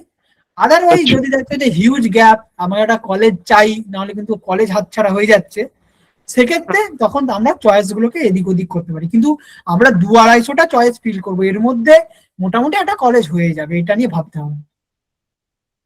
ঠিক আছে। স্যার, আর আর বলো। আমার ইডাব্লিউএস সার্টিফিকেটের না স্ট্যাটাসটা এখনো দেখাচ্ছে application submitted, hard copy not received. এটা জুন মাসের 2-3 তারিখে জমা দেওয়া হয়েছিল, বলেছিল জুনের শেষের দিকে পেয়ে যাবে, কিন্তু স্ট্যাটাসটা এখনো ওটাই দেখাচ্ছে। তুমি হার্ড কপি গিয়ে এইচডি অফিসে জমা করে এসছো? হ্যাঁ, এসডিও অফিসে গিয়ে জমা করে এসেছি এবং আমার গার্জেন গিয়ে এসডিওর সাথেও দেখা করে এসেছে। তো এখন একবার যদি পাও ওই অফিসের কারোর সাথে একবার কথা বলো, বা কালকে একবার গিয়ে বলতে পারো যে স্যার ডব্লিউবি বাবা যেই জন্য পরশু এটা দিনই লাগবে। গেছিলেন যে এরকম কাউন্সিলিং শুরু হয়ে যাচ্ছে, হ্যাঁ। তো হুম। এইটা আমাদের লাগবে এখন। তো এসডিও বলে দিলেন অফিসার মানে যারা স্টাফ ছিল তাদের যে ইমিডিয়েট গিয়ে এটা সাবমিট করে দিতে, হুম, হুম, কিন্তু হুম। 2 দিন পেরিয়ে গেল এখনো ওই স্ট্যাটাসটা একই দেখাচ্ছে যে হার্ড কপি নট রিসিভ। এটা তো পুরো দেখো অফিসিয়াল ব্যাপার, এসডিও সাহেব যেখানে নিজে বলে দিচ্ছেন অন আর্জেন্ট করতে, অফিস থেকে করছে না, তাহলে এসডিও স্যারের কাছে কমপ্লেন করো যে স্যার এটা আমার আর্জেন্ট লাগবে, তাও করছেন না।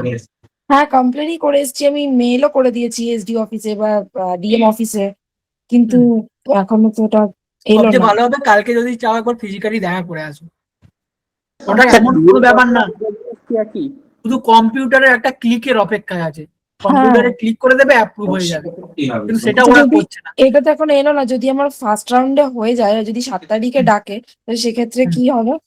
ওই বললাম নোটিশ পিরিয়ডটা তোমায় দেবে 15 1 দিনে, মাস? 15 দিন থেকে 1 মাস দেবে। সেটার মধ্যে তুমি যদি সাবমিট, ওদেরকে সেই বিষয়টা বলতে হবে কলেজকে যে এটা আমার কোনো ফল্ট নেই, এটা আমাকে আমার এসডিও থেকে এখনো করছে না।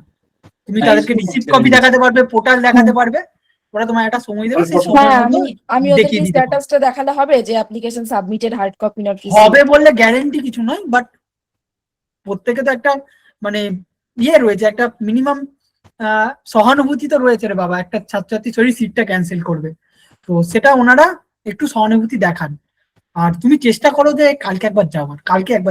আজকে সব অফিস হাফ ডে হয়েছে, আজকে হ্যাঁ। ছুটি ছিল বিধানচন্দ্র রায়ের জন্মদিনের জন্য, হ্যাঁ, হ্যাঁ, কোনো কলেজে তো কাজই হয়নি, বৃষ্টি হচ্ছে ফাঁকি মেরে দিচ্ছে। কালকে একবার গিয়ে একবার ওদেরকে বলো।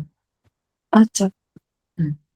তাই ইডব্লিউএস আর টিএফডব্লিউ কি একই না আলাদা? না না না না না, ইডব্লিউএস জাস্ট একটা জেনারেল এর মধ্যে যেসব ছাত্রছাত্রীদের ইনকাম কম তারা হচ্ছে ইডব্লিউএস, বাট টিএফডব্লিউ যে কেউ হতে পারে, এসসি এসটি ওবিসি জেনারেল সবাই হতে পারে যাদের ওভারঅল ফ্যামিলি ইনকাম 2.5 লাখ টাকার মধ্যে। কিন্তু টিএফডব্লিউ মানে নয় যে তুমি যদি ফর্ম ফিল আপের সময় টিএফডব্লিউ দিয়ে থাকো এবং টিএফডব্লিউ র্যাঙ্ক এসে থাকে তবেই টিএফডব্লিউ বেনিফিট পাবে। এখন যদি তুমি বলো যে আমি টিএফডব্লিউ নেবো আর তোমার র্যাঙ্ক কার্ডে টিএফডব্লিউ নেই, তাহলে কিন্তু হবে না। না, টিএফডব্লিউ আছে র্যাঙ্ক কার্ডে। হ্যাঁ, তাহলে হবে ইনকাম সার্টিফিকেটটা প্রপার শো করিয়ে দিলেই হবে। স্যার, বলো আর- ডকুমেন্ট ভেরিফিকেশনের সময় টিএফডব্লিউ সার্টিফিকেটের বদলে যদি ফ্যামিলি ইনকামের সার্টিফিকেটটা যদি দেখানো হয় তাহলে কি প্রবলেম হবে কোনো? না, কোনো প্রবলেম নেই, ওখানেও তোমার ফটো রয়েছে আর রয়েছে, বাট তোমার যদি টিএফডব্লিউ র্যাঙ্ক মোটামুটি ভালো থাকে, সেফ সাইডে থাকার জন্য তোমার যে ইনকাম সার্টিফিকেটটা রয়েছে, হ্যাঁ, ওটিকে নিয়ে এই যে প্রোফর্মাটা রয়েছে, এই প্রোফর্মাটা এই যে অ্যাপেন্ডিক্স 4, এটা একবার বিডিও অফিসে গিয়ে সাইন করিয়ে নিলে সব থেকে ভালো হয়। আচ্ছা স্যার, থ্যাংক ইউ। ভালো হয়, আমি বলছি করতেই হবে তা না, যদি পসিবল হয়, সময় হয়, তোমার কাছে যেহেতু ইনকাম সার্টিফিকেট আছে, তুমি শুধু যাবে আর এইটার একটা প্রিন্ট কপি, ওইটার জেরক্স কপি, এটার প্রিন্ট কপি দেবে, এখানে একটা ফটো দেবে, এখানে সিগনেচার করবে, বাকিটা বিডিও স্যার করে দেবেন। ওকে স্যার। বলো স্যার একটা কথা। বলো বলো সুমনজি। হ্যাঁ, বলছি স্যার, আমার যে মেরিট র্যাঙ্কে তো মানে র্যাঙ্ক কার্ডে তো টিএফডব্লিউ নেই, তাহলে কি এই অ্যাপেন্ডিক্স 4টা ইনকাম সার্টিফিকেট হিসেবে জমা দিতে হবে নাকি অন্য কোনো সার্টিফিকেট জমা দিতে হবে? তুমি টিএফডব্লিউ সুবিধা পাবে না, বাট কলেজের ডকুমেন্টের জন্য যে ইনকাম সার্টিফিকেট লাগে ওটা তুমি যে কোনো দিতে পারো। মানে এই যে অ্যাপেন্ডিক্স 4টা দিলে হবে? না, অ্যাপেন্ডিক্স 4ও দিয়ে দিতে পারো, আবার অনলাইনও দিতে পারো, বাট তুমি কিন্তু টিএফডব্লিউ থেকে বেনিফিট পাবে না। আচ্ছা। স্যার, আমার মার আধার কার্ডের নাম আলাদা আছে, আমি রেজিস্ট্রেশনের সময় যেটা আমার ডব্লিউবিআই মার্ক মানে অ্যাডমিটে ছিল সেই নামটা দিয়েছি, ওটা কি অসুবিধা হবে? মানে আলাদা বলতে মা দুটো টাইটেল আছে আধার কার্ডে, ভোটার কার্ডে, একটা বিয়ের আগে একটা বিয়ের পর। ও মানে আধার কার্ড হয়তো বিয়ের আগে হয়েছিল সেটা হতে পারে। না, দুটোই সে আছে। দুর্গা উত্থাসিনী মহাপাত্র, উত্থাসিনীটা ব্র্যাকেটে আছে। প্রবলেম হবে না, প্রবলেম হবে না। তুমি তোমার একাডেমিক যেটা ব্যবহার করো ওটা দেবে, ঠিক আছে, যেটা একাডেমিক্যালি ব্যবহার করো, মানে ডব্লিউবিজেই তে যেটা দিয়েছিল ওটাই দেবে, ঠিক আছে? হ্যালো দাদা। বুঝতে পারলে? দাদা বলো জিৎ, বলো। দাদা বলছি যে আমি যদি রাউন্ড ওয়ানে কোনো একটা কলেজ পেলাম ধরে নাও, তো হুম, কলেজটা আমি সিট ফিজটা পেমেন্ট করলাম 5,000 টাকা, পেমেন্ট করে হ্যাঁ। আমাকে কি ফিজিক্যাল ভেঙে যেতে হবে? না, ফিজিক্যাল ভেরিফিকেশনে তখনই যেতে হবে যদি তুমি ওই কলেজটাতেই ফাইনাল অ্যাডমিশন নাও। যদি তুমি আপগ্রেডে দিয়ে দাও, যদি তুমি আপগ্রেডে দিয়ে দাও তাহলে তোমায় যেতে হবে না। আপগ্রেডেশন থেকে অনলাইন থেকে আমি চুজ করবো এটাকে? হ্যাঁ হ্যাঁ, এই দেখো, এই যে if upgradation choice is no, তখনই reporting to allotted institute for document verification. Otherwise যদি তুমি আপগ্রেড ইয়েস করো তাহলে এই যে ডেটের মধ্যে তোমায় যেতে হবে না, তুমি পরের রাউন্ডের দাদা জন্য আমার চলে এলে। দাদা বলছি রাউন্ড টু আমি কোনো সিট পেলাম না ধরে নাও, তো আমার রাউন্ড ওয়ানের হুম, সিটটা কি ঠিক থাকবে না পাবো না আমি? হ্যাঁ, রাউন্ড ওয়ানের সিটটাও থাকবে যেহেতু তুমি ওটাই সিটটা পেমেন্ট করে বুক করে নিচ্ছ। রাউন্ড থ্রি কি আগের মতনই হবে মপ রাউন্ড? রাউন্ড থ্রি মানে রাউন্ড টু রাউন্ড ওয়ানের সিটটা ক্যান্সেল হয়ে তাহলে রাউন্ড থ্রি হবে? হ্যাঁ, এই যে রাউন্ড, তোমরা আপাতত অত দূর পর্যন্ত ভেবো না, তোমরা আপাতত শুধু শর্ট টার্মে একটা রাউন্ড ভাবো, এইটা যদি না হয় দেন সেকেন্ড রাউন্ড ভাবো। স্যার ঠিক আছে। হ্যালো, হ্যালো হ্যাঁ, দাদা, হ্যালো। ঠিক আছে, থ্যাংক বলছিলাম দাদা যে আমার একটা বন্ধু, বুঝতে পারলেন, যে ও হুম, ও ডাব্লিউবিজেতে র্যাঙ্ক করেছে, কিন্তু হুম, 2026-এ নতুন ভাবে যেমন সেমিস্টার ভাগ হয়েছে, তো হুম, ও 4th সেমিস্টারে কেমিস্ট্রিতে ফেল রয়েছে, ও রিভিউও করেনি এবং হুম, আহ, মানে পরীক্ষা দেওয়ারও কোনো রাখেনি গো। তো হুম। ওর টোটাল নাম্বার এসছে 60, কিন্তু ও 4th সেমিস্টারে ফেল রয়েছে, ঠিক আছে? ও ওটা ইঞ্জিনিয়ারিং করতে পারবে না, ফার্মেসিও করতে পারবে না, যতই ওর, ও যদি ডব্লিউবিজেতে র্যাঙ্ক ওয়ানও হতো তাহলে ও কোনো সাবজেক্ট নিয়ে পড়তে পারবে না, কারণ ও কেমিস্ট্রিতে ফেল আছে। ও একটা ইঞ্জিনিয়ারিং, বড় ভুল করেছে, ও একটা বড় ভুল করেছে, ওর তার মানে অ্যাটলিস্ট রিভিউ করতে যাওয়া উচিত ছিল। মানে তার হবে না? না না না, ও, ও মানে ইভেন ও সায়েন্সের কোনো লাইনেও যেতে পারবে না। কেমিস্ট্রি না থাকলে মেডিকেল বলো, ইঞ্জিনিয়ারিং বলো, বায়ো সায়েন্স বলো, মানে যেটা জুলজি বোটানি, ফিজিক্স কেমিস্ট্রি বলো, এই সব লাইন বন্ধ, টোটাল সায়েন্সের লাইন বন্ধ। ঠিক আছে, তুমি এই বন্ধু ঠিক আছে, বাট ভুল করে ফেলেছে, অনেক বড় ভুল করে ফেলেছে, ঠিক আছে? ওটা ওটা ওটা কলেজের দিক থেকে আর কিছু করে কিছু হবে না? না, আর কিছু করা যাবে না, ডেট পেরিয়ে গেছে, স্যার আর কিছু চয়েস করা যাবে না। ফিলিংটা কলেজ ওয়াইজ করব না ব্রাঞ্চ ওয়াইজ করব? ওটা প্রত্যেক ক্যান্ডিডেট টু ক্যান্ডিডেট ভ্যারি করবে, ওটা আমরা তোমাদের সাথে কথা বলে চয়েস ফিলিং দিয়ে দেবো। কারোর আচ্ছা প্রায়োরিটি থাকে যে আমি যাদবপুর যাব, আমার মোটামুটি একটা র্যাঙ্ক হয়েছে, আমার যাদবপুরের কম্পিউটার সায়েন্স আইটি তো হবে না, আমার ধরো কেমিক্যাল মেকানিক্যাল যাই হোক হলেই হলো, তো সেক্ষেত্রে তারা ইনস্টিটিউটটাকে প্রায়োরিটি দিচ্ছে। আবার কেউ ধরো কম্পিউটার সায়েন্স করবে, সে কিন্তু তখন ব্রাঞ্চটাকে প্রায়োরিটি দিচ্ছে, সে হয় যাদবপুরের কম্পিউটার সায়েন্স করবে, নয় কল্যাণের কম্পিউটার সায়েন্স করবে, নয় জলপাইগুড়ির করবে, নয় পুরুলিয়ার করবে, নাহলে আলিপুরদুয়ারের কম্পিউটার সায়েন্স করবে, বা কম্পিউটার সায়েন্সেরই অ্যালাইড যে ব্রাঞ্চ রয়েছে, যেমন একমাত্র গভর্নমেন্ট ইঞ্জিনিয়ারিং কলেজ সেটা হচ্ছে আলিপুরদুয়ার গভর্নমেন্ট ইঞ্জিনিয়ারিং কলেজ, যেখানে এআই পড়ানো হয়, বাকি কোনো জায়গায় এআই পড়ানো হয় না, তো সেটা কম্পিউটার সায়েন্স অ্যালাইডই, তো সেই জিনিসটা ও এখানে চয়েসে রাখবে, ও কোর ব্রাঞ্চ গুলোকে রাখবে না। তোমার তোমার ওপর টোটালি যে তুমি কলেজ প্রায়োরিটি দিচ্ছ নাকি ব্রাঞ্চ প্রায়োরিটি দিচ্ছ। মানে কিছু কলেজের আমি পরপর ব্রাঞ্চ প্রায়োরিটি দিয়ে তারপরে আবার আমি হ্যাঁ কলেজগুলো হ্যাঁ পরপর হ্যাঁ, দিলে করা টোটালি যাবে? টোটালি টোটাল টোটাল, যে তোমার হচ্ছে আমার যাদবপুরে যে কোনো ব্রাঞ্চ হলে আমি যাদবপুর যাবো, আদারওয়াইজ আমার যদি অন্য কলেজে নিতে হয় আমি কম্পিউটার সায়েন্স ইসি নিচে নামবো না। হ্যাঁ ব্যাস, এইটা আমি বুঝে গেছি তুমি যেটা বোঝাতে চেয়েছো, হ্যাঁ আর স্যার, আমিও যেটা বলেছি আশা করি তুমি বুঝতে পেরেছো, হ্যাঁ স্যার বুঝেছি। পারবো এটা। স্যার ওই আধার কার্ডে নামের ব্যাপারটা কি বলছিলেন? মোবাইল নেটওয়ার্কের জন্য ঠিক শুনতে পেলাম না, আরেকবার বলবেন? যাদের যাদের আধার কার্ডের নাম ভুল আছে কি, হ্যাঁ, আমার তো না, তোমার আমার মায়ের মায়ের বিষয়টা না, না তুমি আধার কার্ডের ডিটেলস দিয়ে করবে না মায়ের, তোমার একাডেমিক্যালি যে নাম দেওয়া রয়েছে সব জায়গায় মায়ের, সেইটা ইউজ করবে, ঠিক আছে? আচ্ছা স্যার, ওইটা সে যে অ্যাডমিটটা এসেছিল ওই নামটা দিয়ে রেজিস্ট্রেশন করেছি, ওটা কি কোনো অসুবিধা হবে? আধার কার্ডের নামটা দিয়ে করেছো? না, তো ওই যে অ্যাডমিটটা যে এসেছিল ডব্লিউবিএই। হ্যাঁ, তো ওই অ্যাডমিটেডটা দিয়ে রেজিস্ট্রেশন করবে। ঠিক আছে স্যার। কারণ র্যাঙ্ক কার্ডে তোমার ওই নামটাই আছে, র্যাঙ্ক কার্ডে তো একটা নাম আছে রে বাবা, হ্যাঁ স্যার। তো র্যাঙ্ক কার্ডের নামটা দিয়েই করার চেষ্টা করবে, আর অন্য কোনো নাম দিও না। ঠিক আছে স্যার। হ্যাঁ, মেঘনা লিখেছে। মেঘনা তুমি এমনি ভয়েসেও লিখতে পারো, ঠিক আছে, চ্যাটে লেখার দরকার নেই। হ্যাঁ, এ টু চলবে, কোনো অসুবিধা নেই। এ টু তুমি স্কুলের যে হেডমাস্টার বা হেডমিস্ট্রেস রয়েছেন তার কাছে বানিয়ে নিলেও হবে, এ টু হলেও চলবে, A1 এর প্রয়োজন নেই। আর কেউ যদি বানাতে পারো সেই A1 বানাবে, এটা আমি বলেছি আগে। তারপর কারোর যদি প্রশ্ন থাকে এক এক করে বলো, আদারওয়াইজ আমরা সেশনটা মোটামুটি অনেকক্ষণই হলো, হ্যাঁ, প্রায় 1.5 ঘন্টার উপর হতে যাচ্ছে, আমরা এরপর সেশনটা এন্ড করবো। হ্যাঁ, বলো সুমিত। স্যার বলছিলাম আমার ইডব্লিউএস র্যাঙ্ক, ইডব্লিউএস ক্যাটাগরি করা আছে, কিন্তু ইডব্লিউএস সার্টিফিকেট বেরাবে না আমার, তাহলে কি কাউন্সিলিং আমি বসতে পারবো না? বুঝতে পারবে, কেন পারবে না, জেনারেল ক্যান্ডিডেট হিসাবে হবে। ফার্স্ট রাউন্ডেই কলেজ পাবো না সেকেন্ড রাউন্ডে? সেটা তো কি করে দেখে বলবো, সেটা তো কাউন্সিলিং না হলে কেউ বলতে পারবে না। ও বাট ইডব্লিউএস সার্টিফিকেটটা একটু বানিয়ে নেওয়ার চেষ্টা করো। অ্যাপ্লিকেশন কি করেছো নাকি সেটাও করোনি? মানে ইডব্লিউএস এর যে প্রোফর্মা গুলো হবে সেখানে হবেনি, ক্রাইটেরিয়াটা হবেনি আমার। তাহলে ইডব্লিউএস দিয়েছিলে কেন? তখন মানে কিছুটা হয়ে যাবে বলছিল কিন্তু হয়নি। মানে জমির এলাকা প্লট এগুলো একটু বেশি আছে এইরকম নাকি? হ্যাঁ হ্যাঁ হ্যাঁ। বুঝতে পেরেছি, got it। ঠিক আছে, তুমি জেনারেল ক্যান্ডিডেট হিসাবে হবে, করবে ফর্ম রেজিস্ট্রেশন করবে জেনারেল হিসাবে, ঠিক আছে। হুম হুম। স্যার আমরা যদি ওই প্রাইভেট কলেজে ভর্তি হই তখন কি ফিজের কোনো ছাড় হয়? ওটা শুধু TFW তে হয়। হ্যাঁ, এটা একটা বলে দিই যে দাদা আমি টেকনোতে পড়বো, আমি WBJEE দিয়ে কেন ভর্তি হবো, আমি তো ডাইরেক্ট টেকনোতে গিয়ে টাকা দিয়ে ভর্তি হবো।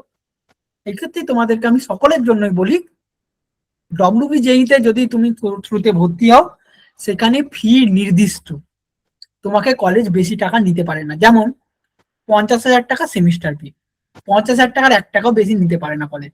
হ্যাঁ, কিছু অ্যাসোসিয়েটেড ফি তো থাকবে এদিক ওদিক, কিন্তু মোরলেস 50,000 টাকা। তাহলে তোমার 4 বছরে কত টাকা হচ্ছে? 4 লাখ টাকা।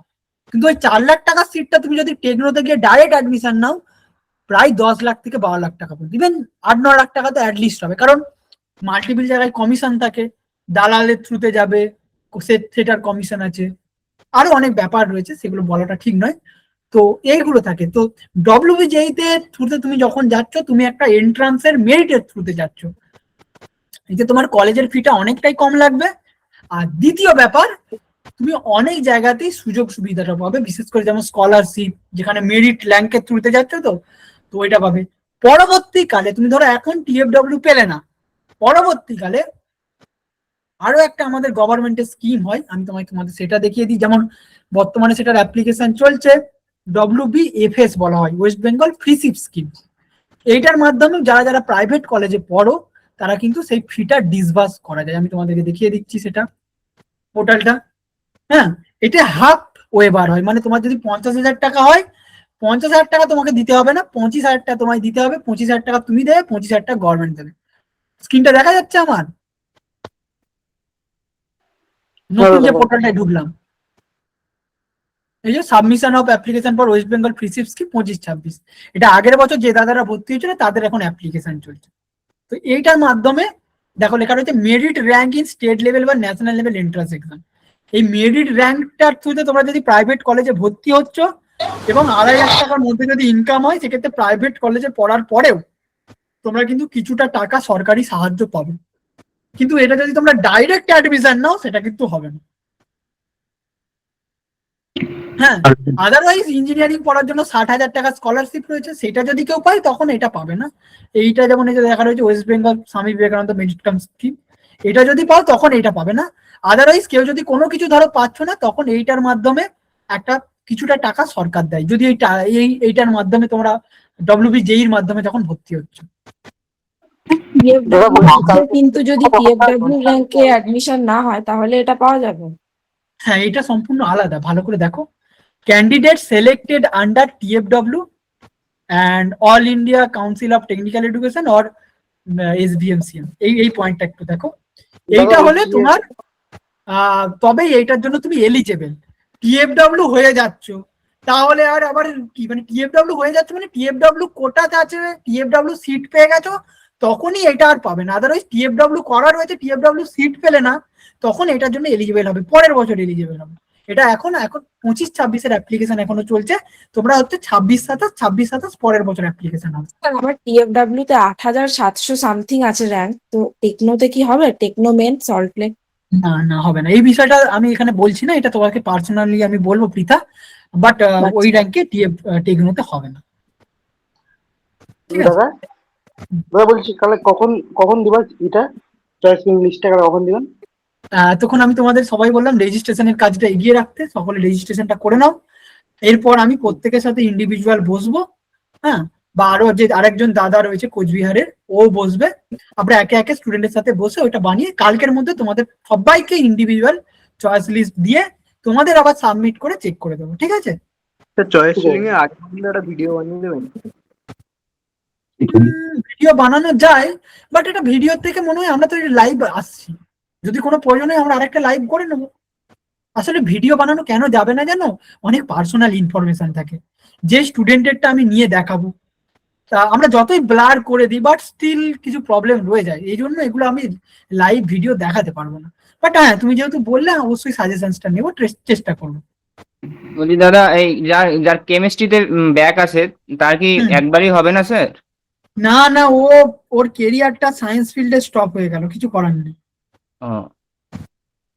দাদা বলছি সিট অ্যালটমেন্ট যদি গভর্নমেন্ট হোক প্রাইভেট হোক যেখানেই হোক, প্রাইভেটেও কি হচ্ছে 5,000 মানে সিটটাকে ধরে রাখার জন্য? না, প্রাইভেটে টাকা বেশি। প্রাইভেটের যদি টিএফডব্লিউ সিট হয় তাহলে 5,000 টাকা, আদারওয়াইজ 40,000 টাকা। এটা আমি কনফার্ম করে বলে দিচ্ছি, ঠিক আছে? এটা নিয়ে অতটা চিন্তা করতে হবে না আপাতত। আর এটা পুরোপুরি কিন্তু রিফান্ডেবল, ঠিক আছে? এটা পুরোপুরি রিফান্ডেবল। তুমি যদি মনে হয় যে ফাইনাল আমি অ্যাডমিশন হবো না, তুমি ক্যান্সেল করে দিতে পারো এবং এর মাধ্যমে তুমি পুরো টাকাটাই রিফান্ড পেয়ে যাবে। বুঝতে পেরেছো? স্যার ডব্লিউবিজেই থ্রু যদি কোনো প্রাইভেট কলেজে যাওয়া হয় তখন তো আর ডোনেশনটা দিতে হবে না। ওইটাই তো বললাম, খরচ অনেকটা কম, ডোনেশন লাগবে না এবং হাজিবাজি টাকাও দিতে হবে না। তোমরা যদি কেউ প্রাইভেট কলেজে তোমাদের বন্ধু ডাইরেক্ট অ্যাডমিশন হয়, তার একটা ফি স্ট্রাকচার দেখবে, আর তোমরা যারা ডব্লিউবিজেই থ্রুতে দেখবে, সেম কলেজেই সেম ডিপার্টমেন্ট পড়ছো, মিনিমাম 4 থেকে 5 লাখ টাকা তোমার সেভ হবে, মিনিমাম, ঠিক আছে? সেম কলেজে সেম ব্রাঞ্চে পড়ছো, কিন্তু মিনিমাম 3 থেকে 4 লাখ টাকা তোমার সেভ হবে ওভার দ্যাট। আমি 4 ইয়ারের কথা বলছি।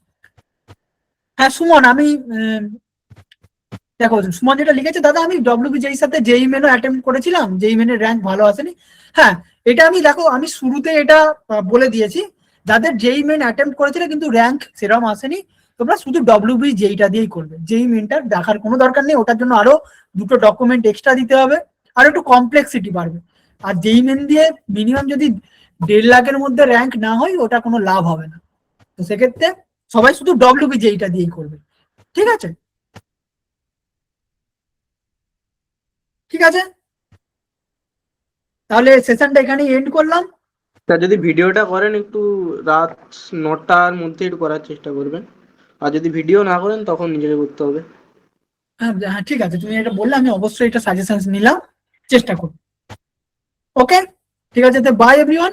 তোমরা যদি কোনো প্রশ্ন থাকো একে একে বলো, আদারওয়াইজ লিভ করো, আমরা সেশনটা এন্ড করলাম। আর এই পুরো সেশনের রেকর্ডিংটা আমি ইউটিউবে আপলোড করে দিয়ে দেবো, যাতে কেউ যদি আরেকবার দেখতে চাও সে দেখতে পারবে, কারণ অনেক কিছু বলা রয়েছে, অনেক বিষয়ই বলা রয়েছে, ঠিক আছে? বাকি আমি তোমাদের সকলের সাথে পার্সোনালি কানেক্ট করছি, কল শেষ হবে, একটু সময় লাগবে, আমি প্রত্যেকের সাথে কানেক্ট করবো।